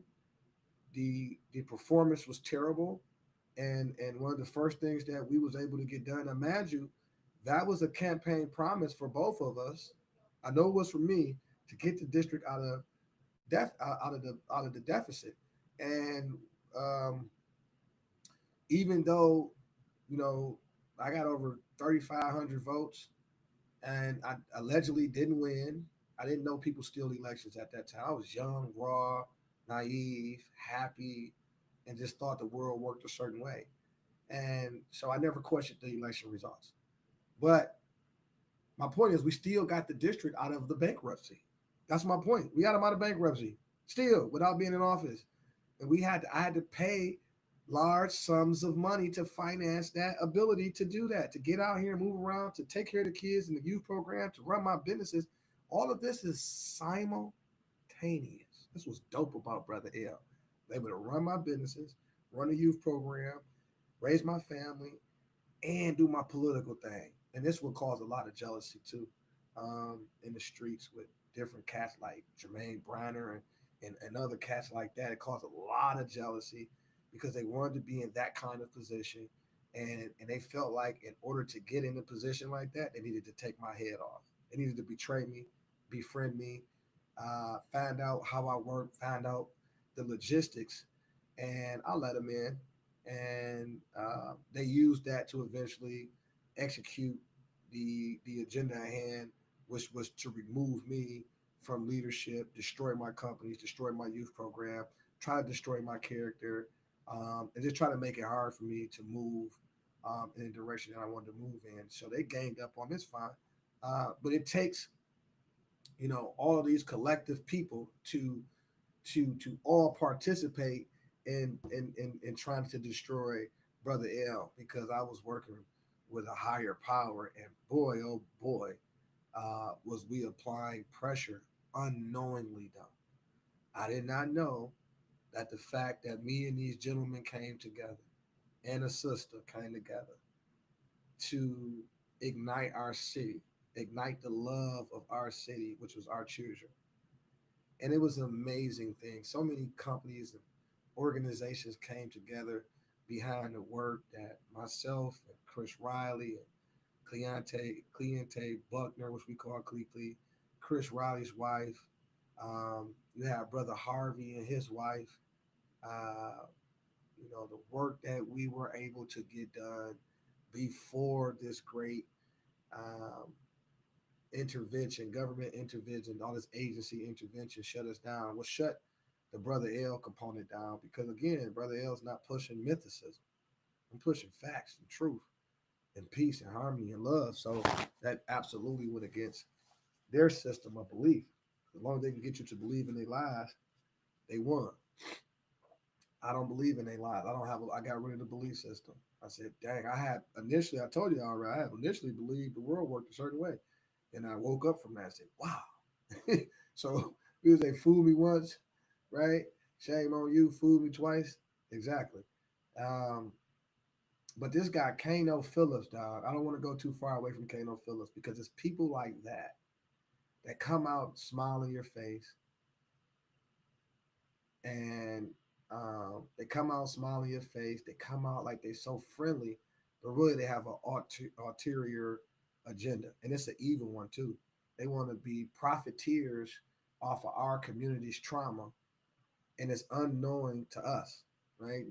I know it. I caught them because when it was time to speak about dividing that pie up, dividing that bag up for the people to eat, and I thought that was a great gesture. I could have been wrong. I don't know it all, but I thought that maybe you could tell me I thought that was a great gesture. I actually did it. I actually hired people and provided them on the job training. I had to pay a guy, right? My director of operations, um, Marcus Bowman, who ended up being a spy agent for Deidre Waterman, only to try to steal my program and call it Pontiac Job Pipeline. Um, it's hilarious to me. Yeah, it's agents everywhere. You never see them. You never see them coming. You always see glimpses of their agencies, but the way it works, you don't really see it until it's too late. It's over. And they did a great job on me too. They did an excellent job on me, in my opinion, at sabotaging what I had going on, etc. And I helped. I helped that naiveism, being naive, being arrogant helps people destroy you. Feeling like you can't be taken down, feeling like you can't be defeated, not willing to be vulnerable, right? It's like, and so I ignored a lot of the warning signs. And before I can really, pinpoint the pressure point, it was pretty much too late. But the point is, I hired a Marcus Bowman, who a guy I met, and he was cleaning out pools, looking for an opportunity, and I granted that opportunity to him, and it really worked out on a phenomenal basis because we was able to provide that, extend that service, which was the on the job training. So I had a considerably great master tradesman, a mason, and it worked. Like it worked. That part worked. I think it stopped working when they wanted to be me. They wanted to. I think a lot of people seen me at that time and was like, "Wow, how does he able to do it? I can do that too." And I think that inspiration was taken in the wrong form. Like you don't have to murder me and my family to get a position. I just think that's crazy. Um, I never got a position. I had to create my own position. I never um, was a part of a crew. I never had to be a part of an agenda. I had my own agenda, and that was a problem for the power structure. They said this guy he has an agenda. Yeah, absolutely do. I have the people's agenda. I have a mandate. The people sent me over 3,500 people voted with 3,200. I'm gonna say over 3,000 people voted for me in a Pontiac election, where only 5,000 people showed up for a mayor's election. So you take those numbers, and you say, well, my mother said, Prince, you have political power and influence. Yield it correctly. You got over 3,000 people that support what you're talking about. Use it correctly, and we did. So taking that mandate, I took on, I felt like I had a mandate that needed to be implemented, and that I was a voice for my community coming out of District 7. And really, I'm not restricted to a particular district in Pontiac. I am Pontiac. I represents the whole of Pontiac. Um, in my observation, and um, and so we used it well. And again, I come in with my own. I created my own. I always created my own table of influence. And so all those heavy hitters that these guys was just dreaming of being around, they at the table with me, having lunch, drinking coffee, or having a conversation about plans, ideas, agenda, getting things done. Um, and it was a no play thing. Anywhere from heads of banks, leaders in all different sectors. You know, again, I got to give thanks and honors to Frank Russell. I got to give praises to the great God of the universe. And I have to give honors to the late, great Frank Russell because it was Coach who actually gave me my first office, donated my first office to me. To be honest with you, the old on the corner of Franklin and Orchard Lake, the old law firm, right?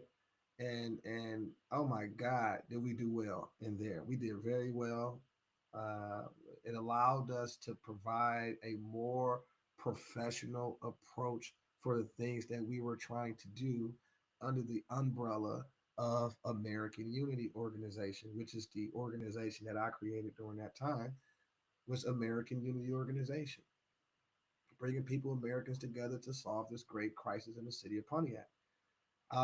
So I got to give absolute respect to Frank Russell, man. He was amazing. Man, when we lost his physical presence, man, I think his son said it best. That was a gut punch. It absolutely was, good brother. And that's why I'm pushing so hard for this MAGA movement and this administration to come in and hold these people accountable because we lost some very good people on bad information all around the border. And the information was bad on purpose. It was intentionally bad. However, going back to Kano Phillips, he jumped up and made that statement in front of everybody. And nobody challenged this guy in the room but me. I didn't get that. I was like, wait a minute. You know, I didn't get at the time. The only thing I got was I was ready to take that guy outside, right? Because I was like, you a sellout, bro. You a sellout. You a sellout. We was there. We secured it back. Why not get that money back to the people through this type of program where they develop a skill trade. Two, they generating a check. Three, if you already have a construction company or a company that can provide certain services, that's stimulating your business growth and expansion, meaning we can hire more people, meaning we can participate at a greater level in the economy, and then we capture 80%, 75, more than 50% of the revenues generated from the contracts, from the $50 million that we just fought tooth and nail 3 different times to secure.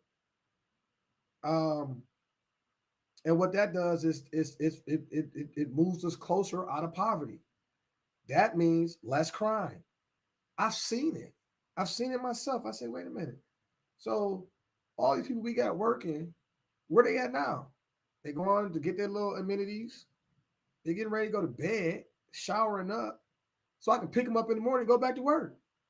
So when do they got time to be in the street causing or being, you know, stimulating violence and stuff like that? They too busy trying to get back to work. They got a big contract in the morning, right? They got to. That's important for working families, right? Like if I start a business, I need to be supported by my community. One, two, and that includes the government. Like all other mom and pop stores existing in West Bloomfield, et cetera, et cetera. I say, well, how do these stores exist with all these major corporations around? Because the community supports it.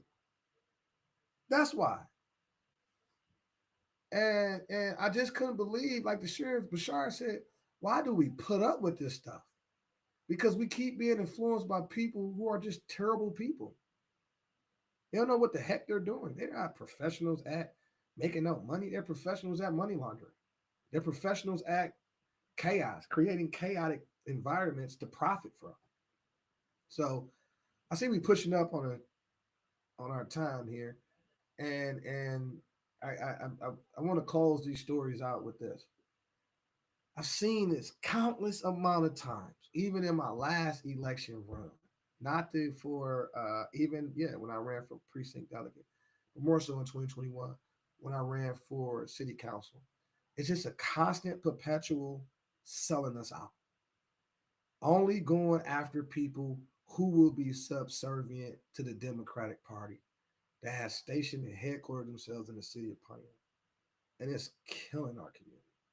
And their ability to manipulate information to tell you, oh, it's the white man. Oh my God, this is the worst stuff I've ever seen. I've seen these people out of their own mouth cut us off from our own resources.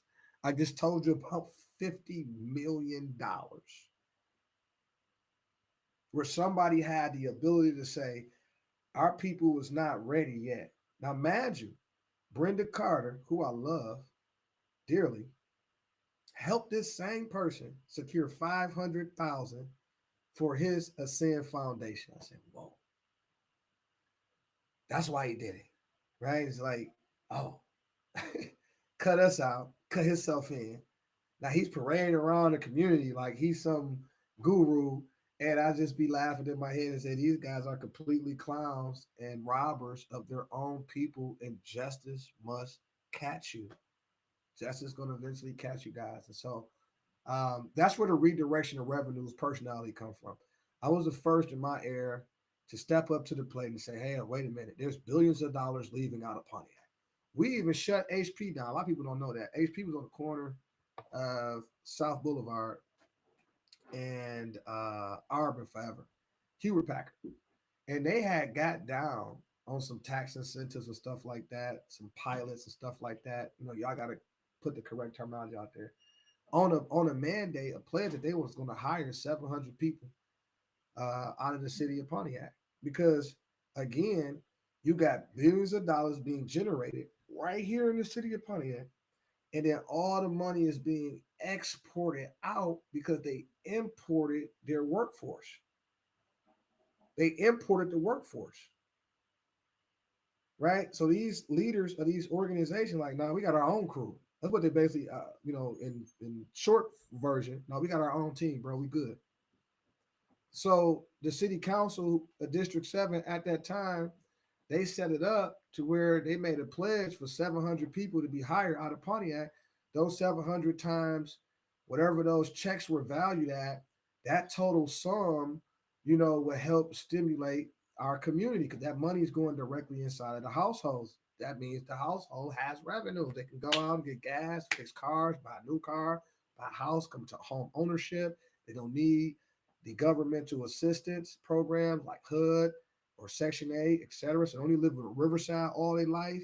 These are programs that's established to help the Americans get on their feet. And then once you get on your feet, you get moving in the right direction. So we can help the next American that needs the support. We can help the next person that needs the support. It's to get you on, not to keep you on a program that in turn, originally was designed to help you get into an independent capacity, but in turn end up making you dependent, right? So like, I ain't going to get a job for what? I'm gonna have to pay rent. I ain't going to do this for what? I'm gonna live off child support. I'm gonna live off this. I'm gonna live. Whoa, whoa, whoa, whoa, whoa, whoa. That never was the intent. Well, maybe it was, but from the outside looking in, that wasn't the intent. So I'm running the program. I don't have a problem putting you on. I help you out, support you, but it's an investment. And this is not like a grant. This is actually an investment. It don't necessarily mean that you got to pay me back, but what it does mean is that you got to get on your feet, get on the right path, and get going, and then share the wealth, share the knowledge. Make sure your children, your brothers and sisters all have an opportunity to get access, because that's what changed my life. Was a person like, whether it was a mod or whether it was anybody, a Frank Russell or a Roland or Everett or Eartha, or it didn't. I was able to get access to information that allowed me to make different decisions and allowed me to grow my business, grow my family, and share the wealth, right? Share the wealth. And so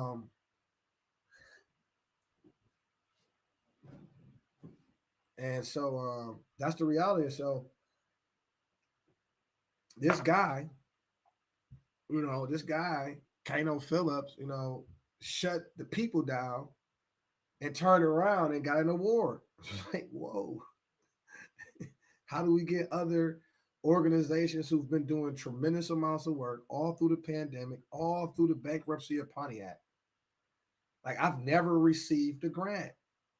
I've seen sky's the limit have to go from church to church, facility to facility, and people always say stuff like, "Oh, they don't got their paperwork right." Oh, this, all that, all this. Wait a minute, it's 200 plus children in this program. There is no other youth center in the city.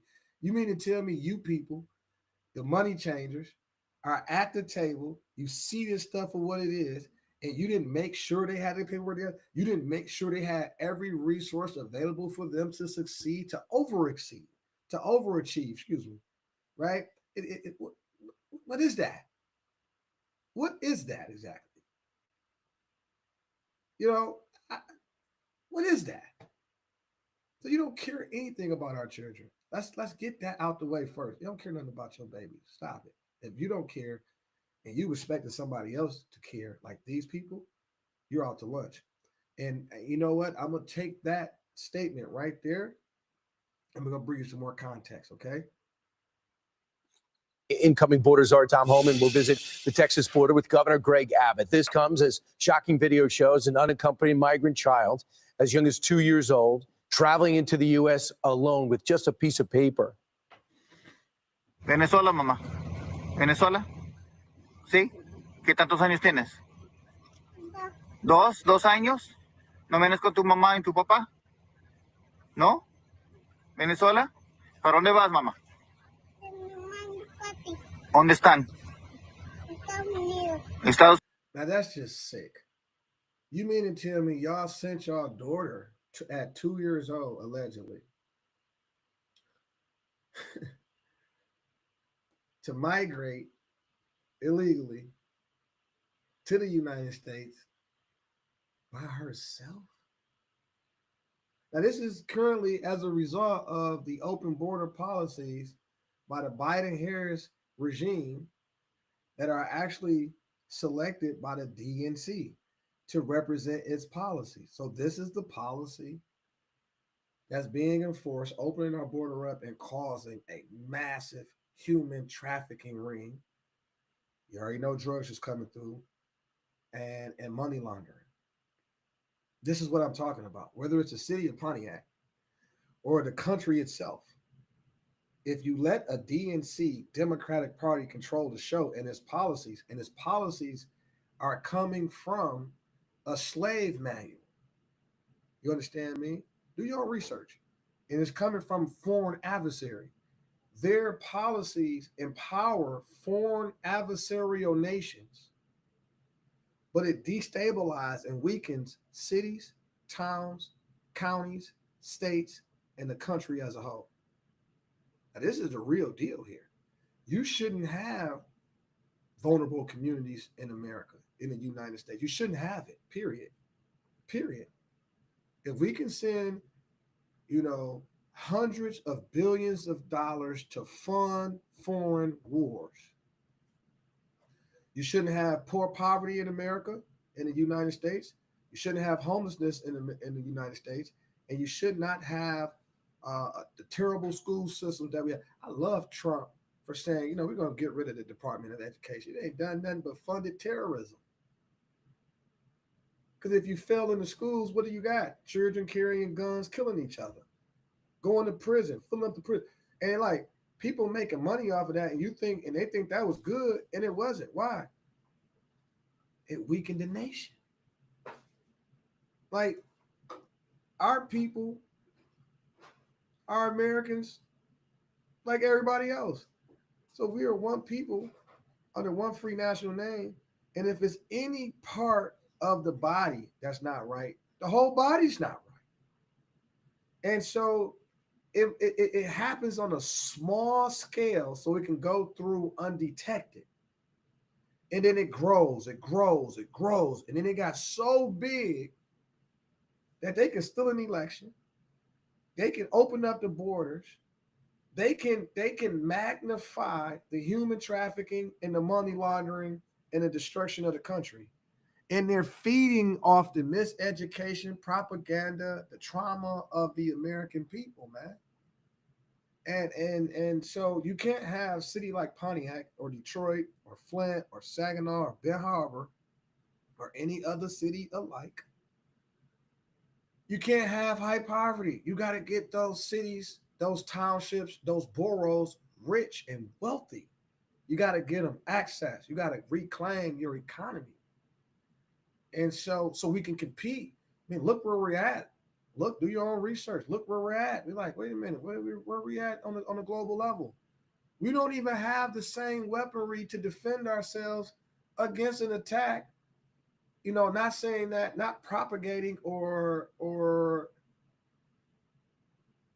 insinuating that a nation is going to attack us, but we're doing a lot of things to put ourselves in a position to where people want to attack us. And we don't even have the technological weaponry to defend ourselves. We're in trouble here. So all this other little stuff be like little distractions. You're like, hey, what the heck is going on here?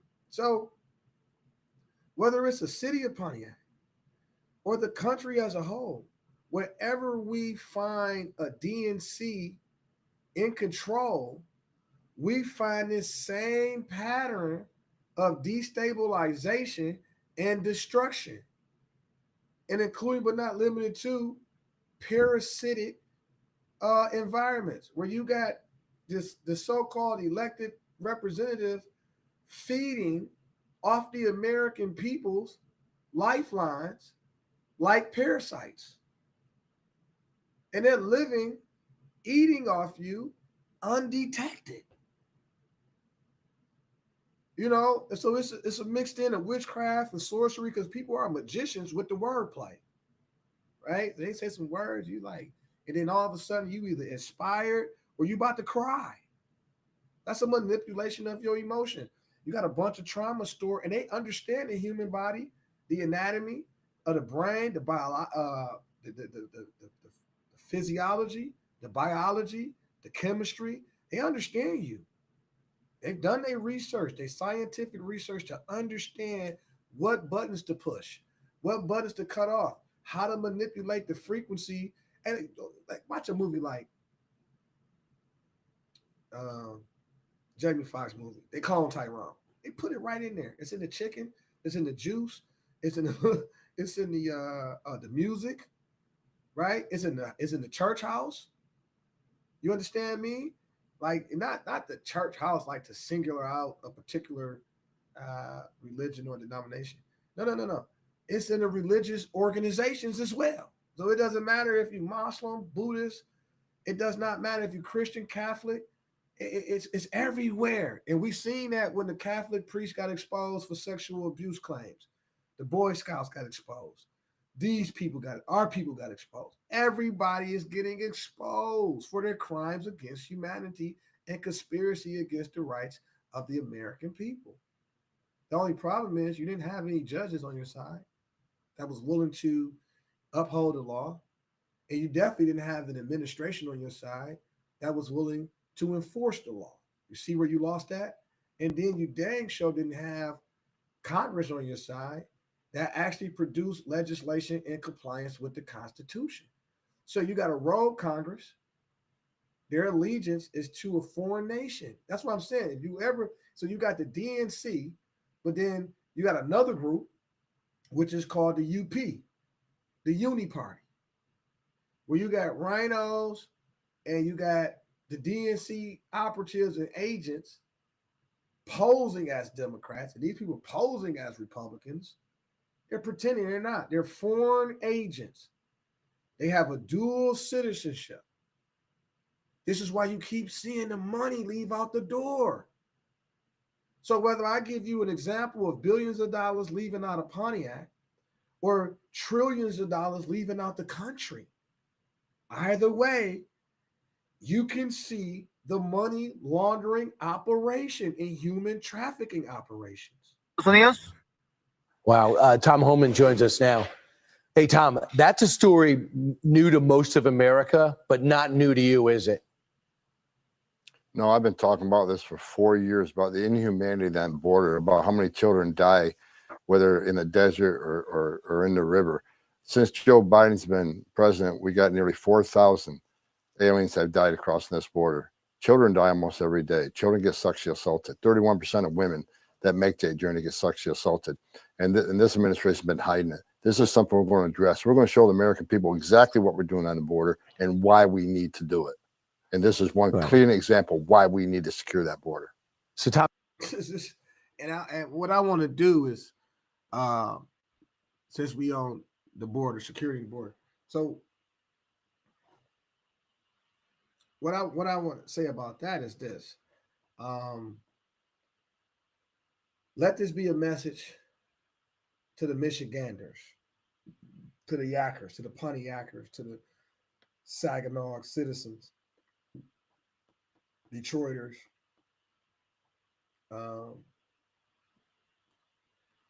Bear Harbor, Flint, all of the surrounding communities, wherever you at, the local folks. All politics is local. So as he's saying, we got to secure. So what that means is as above, so below, as below, so above.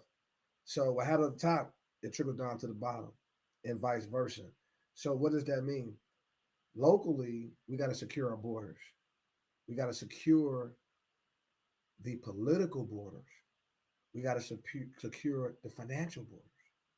We got to secure the educational borders. We can't allow these people to continue to intervene and intercept and integrate into our political and economic infrastructure. It has cost us trillions of dollars, and you have the power and should I say, you have the authority to shut it all down. Whether it's a recall of everybody, whether it's enforcing your congresspersons in all 50 states from the House to the Senate to impeach a judge, to impeach a president, not just impeach, but remove, stop, shut them down, or forcing the governor of your state to shut down a rogue judge, a rogue prosecutor, et cetera, et cetera, et cetera. You have the ultimate and supreme authority, but you got to yield it. You got to use it. You got to know about it. You got to be taught. And some of us are good at self-education, but you got to be taught. You got to find the interest in solving your own problems. I just don't have a Superman mentality. That's for children, right? And so, what does that mean? You are Superman. You're Supergirl. You have the ability to save yourself through wisdom, knowledge, intelligence, will, perseverance, and then the truth. Standing on the truth, standing on what is right, right?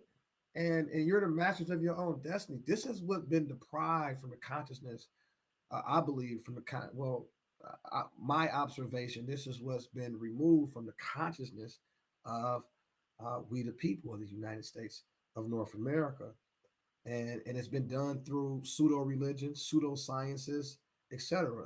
Fake education, fake religion, fake customs, fake cults. They call them culture. And it's like once you start doing the research on who you are and come to find out, none of this stuff has anything to do with your ancestral, the practices that was accepted by your ancestors. You're like, what the heck have I been doing for the last 100, 200 years? Okay, you've been co-opted in. You've been assimilating, forced to assimilate unknowingly that you've been forced to assimilate because you don't know about your ancestry. You don't know about your heritage. You have no idea that you may be practicing or engaging into a ritual that represents the demise, destruction, and death of your people. A lot of people, that's why a lot of people didn't like me in certain religious institutions, because I can read the walls. Let me say that's the Christian Crusades. They went to war with my ancestors and murdered us off and expect me to be in here and participating in rituals that represent the death and destruction of my people. Yeah, I'm not familiar with history. Yeah, I don't bother anybody, but I just will not participate in that ritual at all.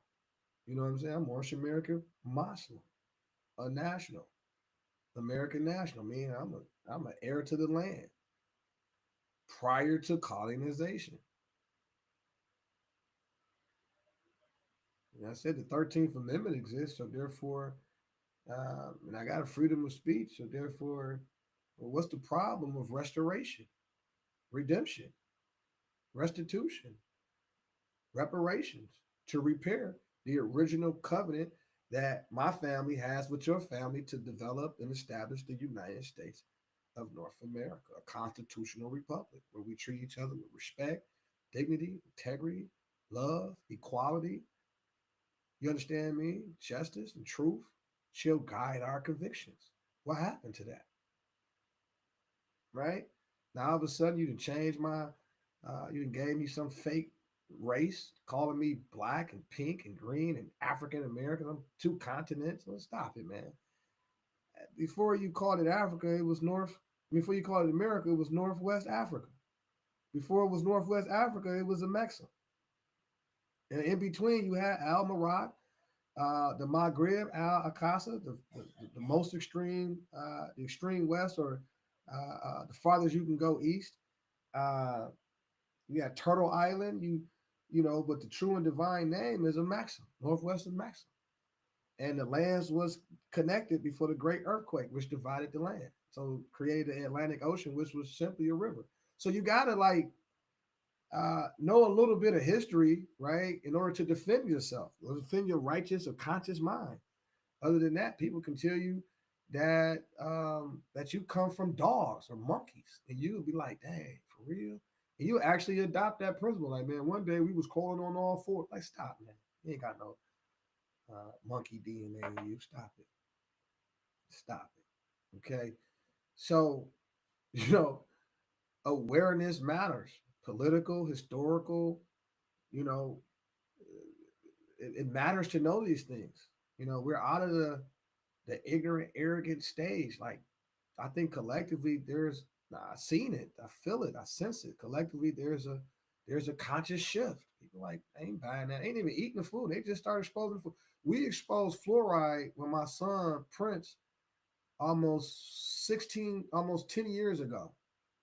More than 10 years ago when he was in Head Start. However you got it, however old you can be when you start Head Start. We exposed OSA, the Oakland Livingston. I can never say their name right. OLSHA, Ocean. They Head Start. They had me call the police on me, had me booted from every board, parent, committee, policy, and director on the board of directors. Because I exposed the fluoride in the food and I exposed the processed foods in the lunchroom. And they were upset about that because they're making trillions of dollars off of death products, products that cause sickness, bone deprivation, bone marrow problems, brain problems, retardation, ADHD, and the like. And then which takes you to the hospitals where they give you prescription drugs and vaccines, and it's you dead. And everybody's making trillions of dollars off this operation. And I said, well, wait a minute. Why would we use fluoride and it's a poison? Oh, fluoride's the greatest invention ever made. I said, but it's a poison.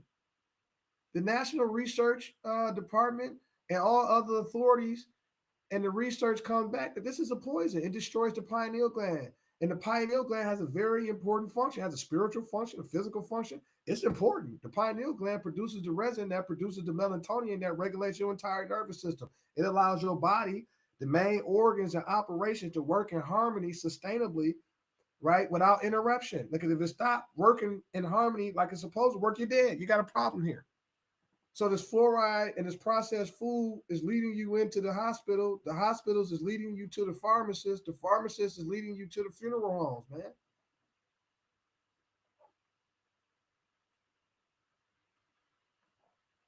Of course they had to get rid of me. Of course. It's nothing new. They had to get rid of me, of course. Found all the money they were stealing. Found out how they were stealing the money. Like that was the mandate. Why is it poverty in Oakland County? It didn't make sense. Like anybody that has common sense and can count just basic fundamental math, basic addition, basic subtraction, basic division, nothing fancy. Like, why is there poverty at 39, 40% at that time in the city of Pontiac? Why is it poverty? Why does poverty exist in the capital of Oakland County? It didn't make sense to me at all. It still don't today. It sounds not right. And I found out what was not right. It was the so-called leaderships that had been co-opted by foreign adversaries to sell the country out, and it was undetected to us because they was able to say it was Elbridge Patterson, for example. Oh, Elbridge Patterson. Elbridge Patterson, he was racist. And this was racist. That was racist. It ain't racist. That's against the law. Nobody ever talked to you. They say racism, but they don't say that's a violation of the state constitution under the Equal Protection Clause and Due Process Clause. Oh no, you can be sued for that civically, and we can refer this over for criminal prosecution. But they might not have the district attorney DA. She probably wasn't prosecuted, right? Okay, do you prosecute her?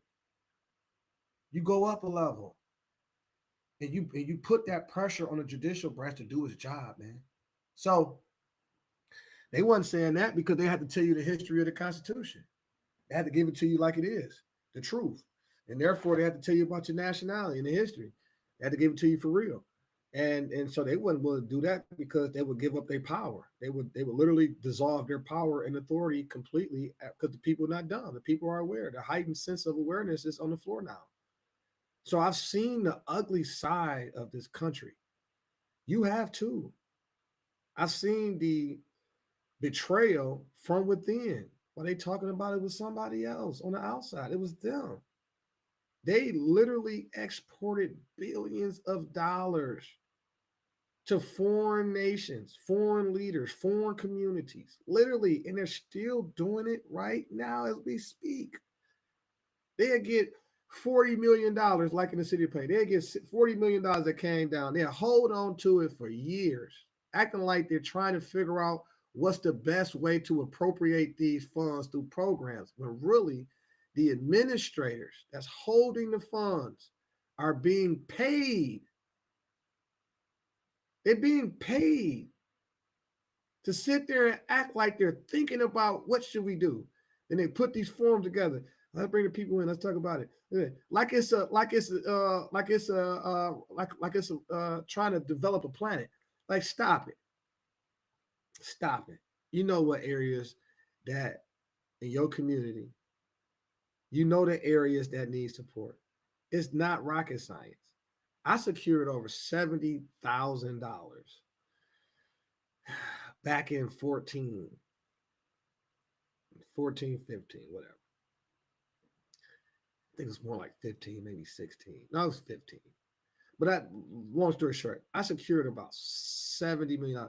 I secured a silent partner, and then I leveraged my knowledge to secure another 40 grand. So total, I came out of there roughly about 70 grand, right? It was amazing too. That's how you know I was tapped into a higher frequency.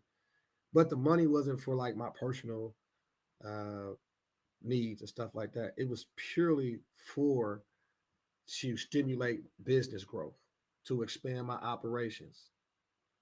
And boy, did my life change. And then I have the ability to change others' lives. I was able to sustain my workforce, to grow the workforce, to train the workforce, to provide transportation and food for the workforce. I was a program. We had a very good reentry program. I think our first employee or participant from the reentry program was Nathaniel Abrams, my buddy, my good buddy, childhood guy, been through a lot.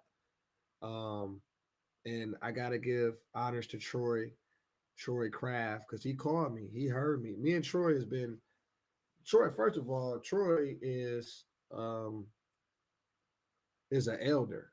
So I love Troy for his years of service and contribution. Even though we don't agree, we have not agreed in the past on a lot of different things. We got two strong men, but sometimes being a young man in leadership with all your ambition and fight, sometimes you can be a little bit disrespectful to your elders because you're just sick and tired of what's been perpetually going on. I don't think that's never a time to disrespect your elders, though, for sure. So you know, at times I might have came off disrespecting the brother, but in actuality, I was just expressing my opinion, my truth, my experiences, and my goals, my aspirations, and where I'm headed in life. You know what I'm saying? And where we need to go, where I feel like we need to go as a community. And they was trying to hold. I felt like they was trying to hold on to the past. No, we got to get rid of that. That didn't work. 100 years rolled past, it didn't work. And but I said to say this: me and Troy has a great relationship. I don't see him often, but I love him as a brother, as an uncle, and as a mentor, somebody else to listen to. I'll listen to Troy for sure. I'll listen to you. But um, Troy called me.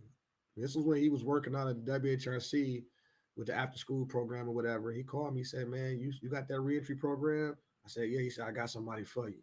Come up here." And I came. He told me who it was. I said, "Heck yeah, no problem." Nathaniel Abrams, and he was our first participant into our reentry program, and it felt great. And I was in a position to offer opportunities to the next, and I was no different than anybody else. I still consider myself at all times, even to this very day, as an equal to every person, no matter, you know, if they're got more money than me or not, if they homeless or not, it don't matter. Like I just got a mutual respect for humanity as a whole. Um, but I do know that. However, I do know that in my developing stages of my life, I could have came off pretty arrogant at times or disrespectful at times, but you know, charged it to my head, not my heart, because I was moving from love, truth, peace, freedom, and justice, and I needed to be firm. I needed to be firm. I felt like I needed to be firm. Um, and then my second participant was my brother-in-law, Eddie DeWalt, right? So that was pretty cool that the vision that I had came into a reality, it manifests himself, but it doesn't work without work, right? You got to push that too. You got to apply that pressure to the universe and force the universe to respond in a positive way to you. That's a secret. So make sure y'all use it. And I see I'm coming up on my time here, man. Family is ready to get into the rotation and the operations. So I get ready to bring this down with the with this presentation into the next time. So go into it real quick. There's other 2-year-olds being held right now. And because in a rush to get them out, people, they're giving them to strangers who show up and say, I'm the sponsor, I'm the relative. How do you stop that? I mean, what do you do with the children? How do you stop the income and the incoming kids? Well, first of all, shame on the Biden administration and Becerra, who's the secretary of HHS. He was on stage about 2 months ago bragging how quick these children are released from government custody. He thought it was a good thing. Well, they're released because you're not properly vetting the sponsors. They stopped the DNA testing. Shame on them. That's why they have over 300,000 children that they've released to unvetted sponsors that they can't find. And President Trump is committed, in addition to securing. Now hold on. Before I like this was the reason why I came on today. He said 300,000 children. This is not the first time we heard this item. Or should I say this is not the first time that it's been reported.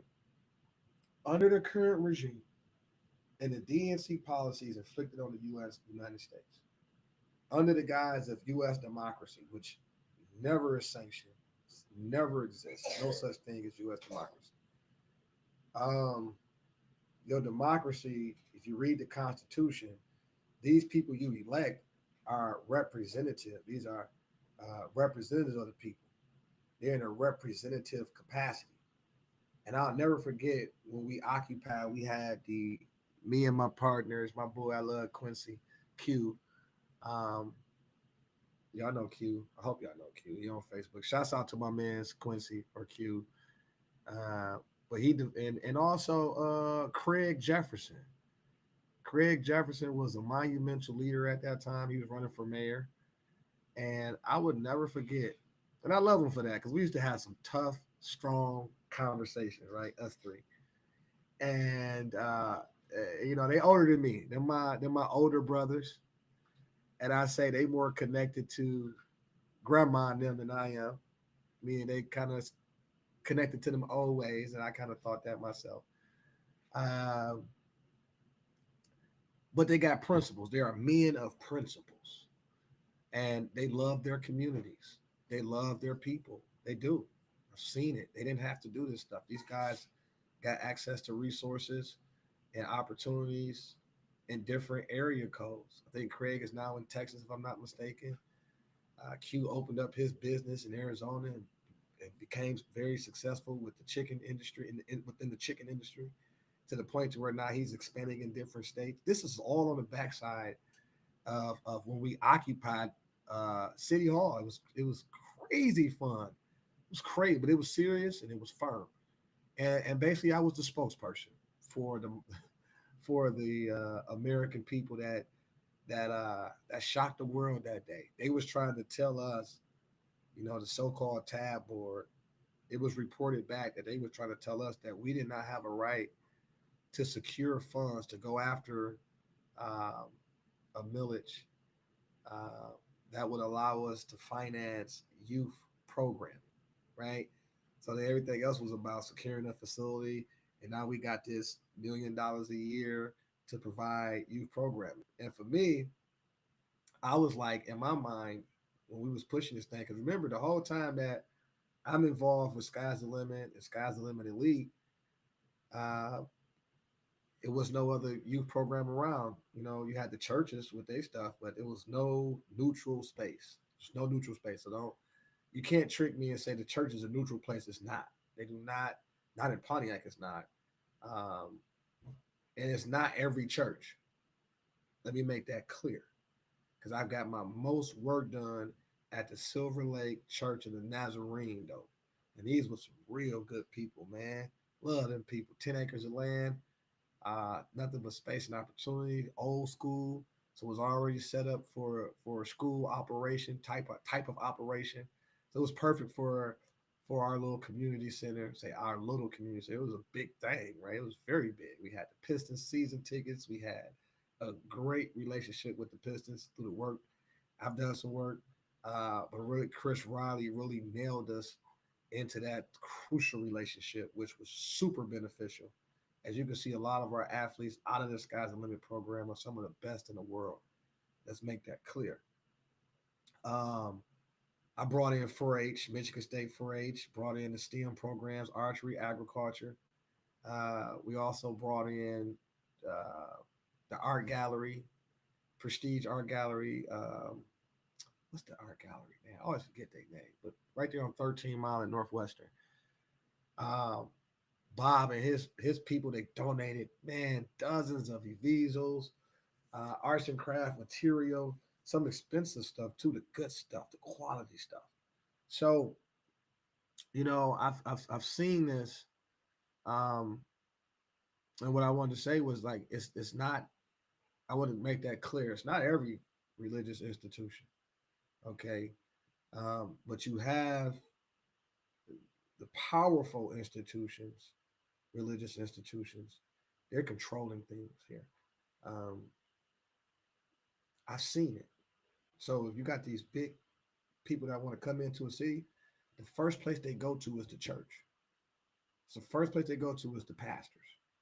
And then the pastors, instead of being divided, which is a smart thing, they got a ministerial group, right? They got a ministerial council, Oakland County ministers, ministerial something. They got a little group. I'm just kind of giving you like little examples, right? They got a little group so they can consolidate power. So you don't have all these different ministers leading these different congregations, and it's divisive, right? So divided you can be conquered. So I think that's intelligent to bring, all the ministers around the round table. And so when these big wigs come in and they want to do a development, they want to do this, they want to do that, they stop at the churches first. And it's all mathematical. It's nothing that's really a secret. And so it's mathematical. So you got seniors who's going to vote in every election, rain, sleet, hail, or snow. And this is the voting block that exists within smaller communities like the city of Pontiac. So you got these little voter senior citizen blocks. So they come in and tell the seniors anything. And unfortunately, they take it in on face value. Unfortunately, because even within the seniors, they got a club to unite the leadership of the seniors. I think it's called the Golden Optimist Club or something like that. As far as the city of Pontiac is concerned, that's the only news I can give you. I don't know Detroit's infrastructure. I don't know Saginaw's infrastructure. But I can pretty sure tell you this. If it's democratically ran, this is the process and procedure of control. So they go to the churches first, get the pastors to opt in. Then the pastors use their influence, their religious, spiritual, whatever you want to call it, influence from the pulpit and from their office to get the seniors to buy in. And they go to the leadership of the seniors, right? And then they get a platform and an audience. And this is how they've been able to control the outcomes of elections, the flow of money, law, and disorder, right? It's like, dang. So you got to kind of know how it operates, how it exists. So they don't come to you or to me. Nah, they go to the seniors. Why? Because the seniors vote in every election. And best believe when it comes to politics, that's all they study is the numbers. So if the numbers show over 10 years that they're gonna vote they're gonna vote blue, they don't even spend money or invest time into that community, which I don't think is retarded, but I think it needs to be tested to see if those numbers are actually true, right? Because I've seen the ability of to take a voter who has made their mind up and change their mind with the truth. That's how I win my poll, right? I get out there and I got the truth. I'm armed with the maximums of truth. We got the work done. So that's my platform. And then the competition can't talk about the work that they got done because they haven't done any work. Like, what are you talking about? Right? Here's the facts. And that's how I won my last election at the polls, but I didn't win the mail-in ballots allegedly. That's not the subject matter here. But I just think that I've seen myself execute this at a high level. So I just don't agree with that strategy that those numbers are absolutely correct before we actually test the numbers. Because it's people here. It's people with businesses, it's entrepreneurs, people raising families, people have their own independent thought. Everybody don't buy into what these people say. We just haven't had a chance and a representative to speak this loud and clear, right? And so when we seen Trump come through and he's like, nah, we're the nation in decline. They're sending all our money over here to fund wars, endless wars, this, that, and other, choking us dry, leaving us dead, sending our brothers and sisters over there to die in some banker's war. Like, we're not fighting for the banks. What are we talking about here? And then they sucking us dry. It's causing inflation. It's causing deterioration of our infrastructure, of our country's infrastructure, and it's depleting our resources. It's tearing us alive. And then they got a program that say, "Well, wait, man, this white man's racism." No, it's not. No, it's not. It's you. It's you. You're the racist, and that's why I stick to this. I said Pontiac Democrats are the most racist people I've ever seen in my life. I've ever encountered. You know, when it was time to uplift my business, it was no, Asiatics, so-called black people. There's nobody involved in that, right? When it was time to uplift my workforce and expand operations, these were people of different nationalities that seen my potential. They seen the vision. They said, I like what you got going on, man.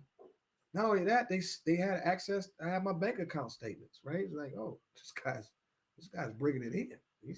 They seen growth, right? And so then they hearing me give this pitch, this presentation, like, man, this guy is amazing. And I'm not like tooting my own horn. That was the reaction. He was like, man, how did you know this? You made it out of Pontiac with this level of information? Yeah, I did. I survived Pontiac. Like I said, surviving Kelly, surviving Diddy. I survived the city of Pontiac. It's amazing. A lot of my colleagues, a lot of my brothers and sisters did not survive Pontiac. They died in the streets of Pontiac off bad information, bold intel. So I say this so y'all can understand, like, this stuff got to stop, whether it's in the city of Pontiac or the borders of Texas. We got to enforce the law. We got to return back to the normalcies of the Constitution and make no mistake about it. That Constitution extends to we the people in its entirety. Meaning it doesn't matter what your nationality is. It does not matter what your height is, your weight, your complexion, the tone of your skin, how much melanin you got, how much melanin you don't have. It does not matter. Your sex, your age, the color of your eyes, the length of your hair. That does not matter. That's an illusion. That's frivolous, and they have not been truthful. What you have is a compromised judiciary branch, a compromised legislative branch, and a compromised executive branch. And then all of the big corporations and the banks are compromised too. You got to know your history. The moment that they established the Federal Reserve, they sold we the people out. But again, that's a whole different subject matter we'll touch on another time.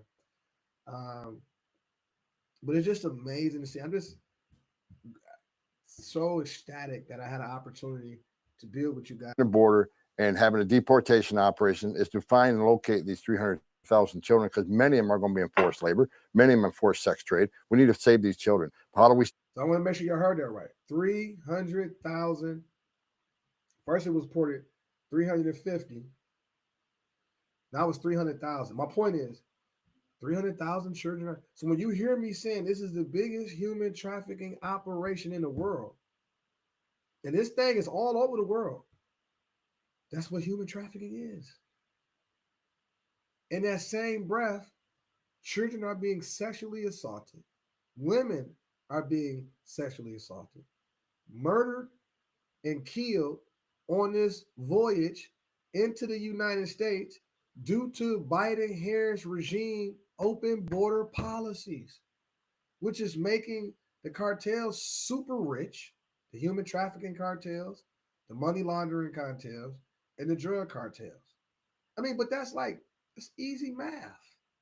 You don't have to think too hard about what are the consequences of this open border policy. What are people willing to do to get illegally through our borders? At what great cost? People are dying.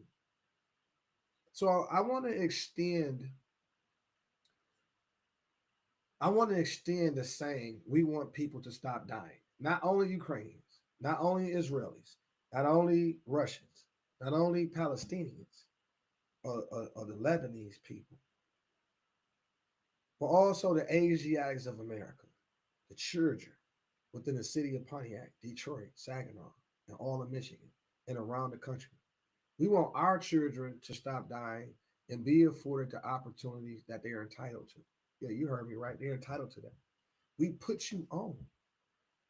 We are the creditors to the United States. How dare you not extend credit to us, the people? When you was down and out, and you was beat up on by Britain, and you declared the Declaration of Independence, you said, we hold these truths to be self-evident. All men are created free and endowed with certain rights by their creator, which we have deemed unalienable. We got to hold you to that, man. I and my people want our people to stop dying the same way Trump want Ukrainians and Russians and Israelis and Palestinians to stop dying and let them. We want our people to stop dying, and I know Trump is has the same mentality that I have for sure, because I'm looking at his policies. Oh, y'all not gonna stop these caravans from coming to the country? We're gonna tax the hell out of you. We put 25% tariffs on Mexico. We put 25% tariffs on Canada. We put 25% tariffs on China. Why?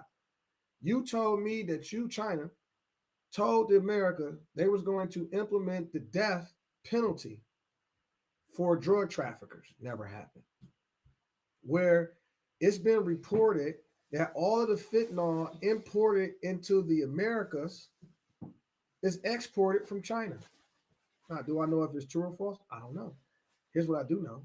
We got an epidemic going on here from the ages of 18 to 40, and I got a son, 21. You got a child, a young adult, and they smoking weed.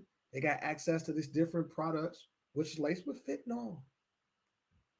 They come to find out these are the most productive years between 18 and 40. Stop it. We secure the border. We send a strong message to the rest of the world. If you cross this border illegally, you're going to be deported. You're going to be detained. You're not going to be released. Children won't be delivered to their parents and to complete their criminal conspiracy of alien smuggling. We got to put a stop to it. So today you're going to be at the board with Governor Abbott. What's the objective? Well, we're not waiting to January 20th. We're already planning what we're going to do to lock down the state of Texas. Governor Abbott's done a great job so far. Look, illegal crossings in Texas is down over 80% because of great work by Governor Abbott, and he's been successful because he has taken the Trump policies and put them to work. He's put border barriers and walls up. Walls work. President Trump proved that. He has consequences. He's arresting people and charging them that cross the border. Consequences work. So and everybody he arrests, every illegal alien the troopers arrest is one less getaway. So at least they know they're being fingerprinted and they're not a national security threat. Every ounce of fentanyl his trooper sees is less of overdose deaths in this country. So we're going to build upon his success. I guarantee you the Trump administration isn't going to constantly sue him for trying to secure the border. We're going to partner up and help him do 100% security on his border, and we're going to do that across the southwest border. They are building a wall in Texas. They bought the land and they're building a wall. Is this wall going to be up to your standard? Is that what these states have to do? Well, look, if you want to secure the border, you got to put up border barriers. We've proven border barriers work. You also got to end catch and release. We got to put the Remain in Mexico program back in. You got the third safe country agreements. We got Congress needs to change the asylum laws, but I'm not counting that to happen. So President Trump's going to come in with executive orders like he did the first time. President Trump was a game changer with Remain in Mexico. He had the lowest illegal immigration over 45 years. Illegal immigration down 90%. And Brian, the example of this 2-year-old, when 90% less people are coming, how many children aren't dying crossing that border? How many children and women ain't sexually assaulted? So look, President Trump's policies work. We're going to do it again. This time we're going to finish the job. Tom, you know to do the job better than anybody.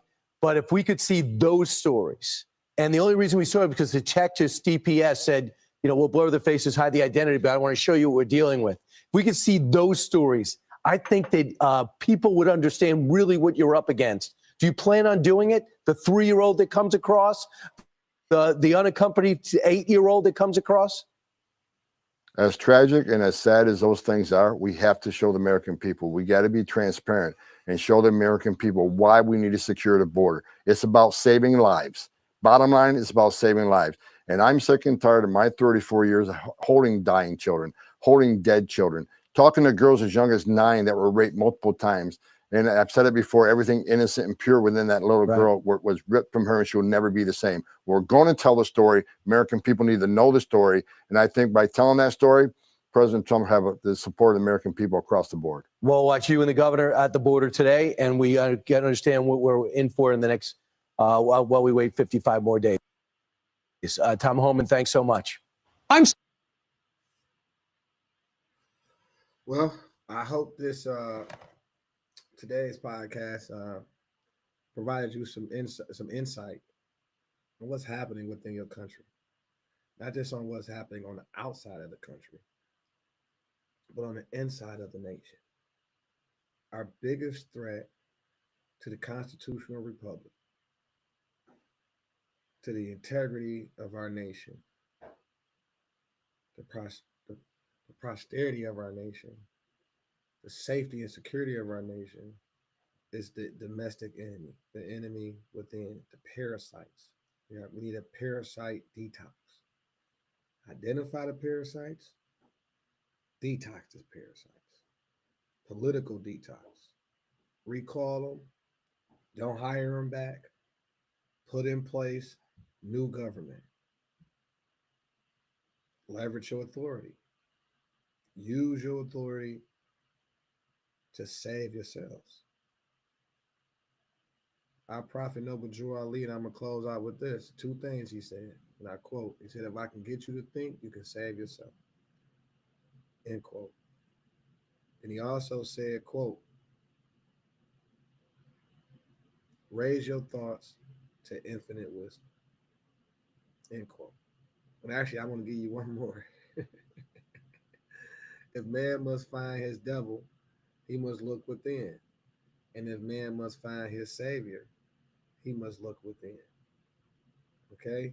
So what does that mean? You're gonna have to save yourself. You're gonna get your thinking caps back on. And I just gave you a lot of material to work with to do examination, observations, and do your own research and come up to the conclusions that the factors and the truth lead you to. Don't forget to join us by subscribing to brothereel.com. That's BROTHEREL.com. And I also would like to invite you to subscribe to our YouTube page so you can always get those notifications when we're getting ready to do a podcast or other demonstrations, master classes, etc. And that's at WIC TV, WIC WIC TV. That stands for Wealth Intelligence Community. And I like the WIC whole. I just like the tone of WIC because I know what we've been on WIC, so I understand the WIC science. So I say not welfare, but welfare, right? So we're going to provide you intelligence that allows you to improve your conditions the moment you get access to the information. So that's what WIC, the principles of WIC is about, right? We're going to empower our people through knowledge, wisdom, um, and stimulating their consciousness by providing them accurate data. Also subscribe to our Rumble account, rumble.com at WIC TV Network. That's WIC TV Network on rumble.com. And you can always follow me if you just want to hear more thoughts and see what I'm into over at x.com at RAVANNA_EL. That's Ravana_EL. And you can catch us out. You can catch us and check us out, see what we into, see what we politicking about. And so in closing, have an awesome day, productive, awesome day. And we'll talk next time. Thanks for joining us. Thanks for hanging out with us. We'll see you soon. Peace.